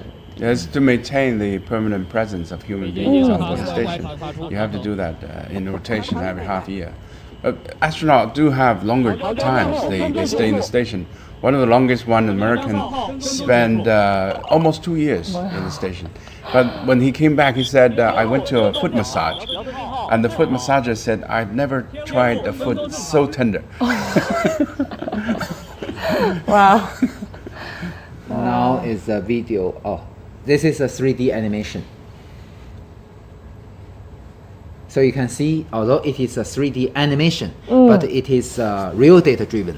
So the status, including the status of the panels, represents the real condition. 实时轨道与遥测数据监视判断，神舟19号飞船已经进入近地点高度200公里，远地点高度362公里，倾角41.5度，周期1小时30分钟的预定轨道。太阳帆板展开，飞船工况正常。 The spaceship is operating normally, the astronauts are feeling good, the panels are open, operating well. Pretty much as expected, everything just went. With that apogee and perigee, it's in the elliptical orbit. It's going to be having another maneuver before it's ready for rendezvous. It has a very small eccentricity. The perigee is 200 kilometers, and the apogee, or the highest point, is 362 kilometers. And if you put that in lay terms for us, the apogee and the perigee, we're talking about... It's like an elliptical orbit. It's in relative to Earth. Yeah. Okay. Yeah. So it has a near Earth point, and it's also far Earth point. So that makes an elliptical orbit. Elliptical. The highest point is the station orbit.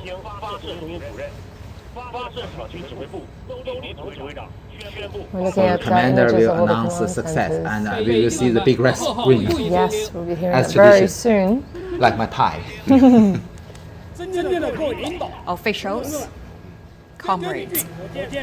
Based on the flight data and report from Beijing Command and Control Center, the Long March 2 I-Y-19 carrier rocket has sent Shenzhou 19 manned spacecraft to the preset orbit.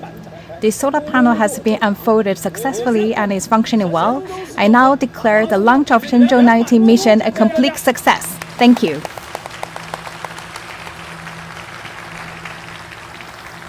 The official announcement.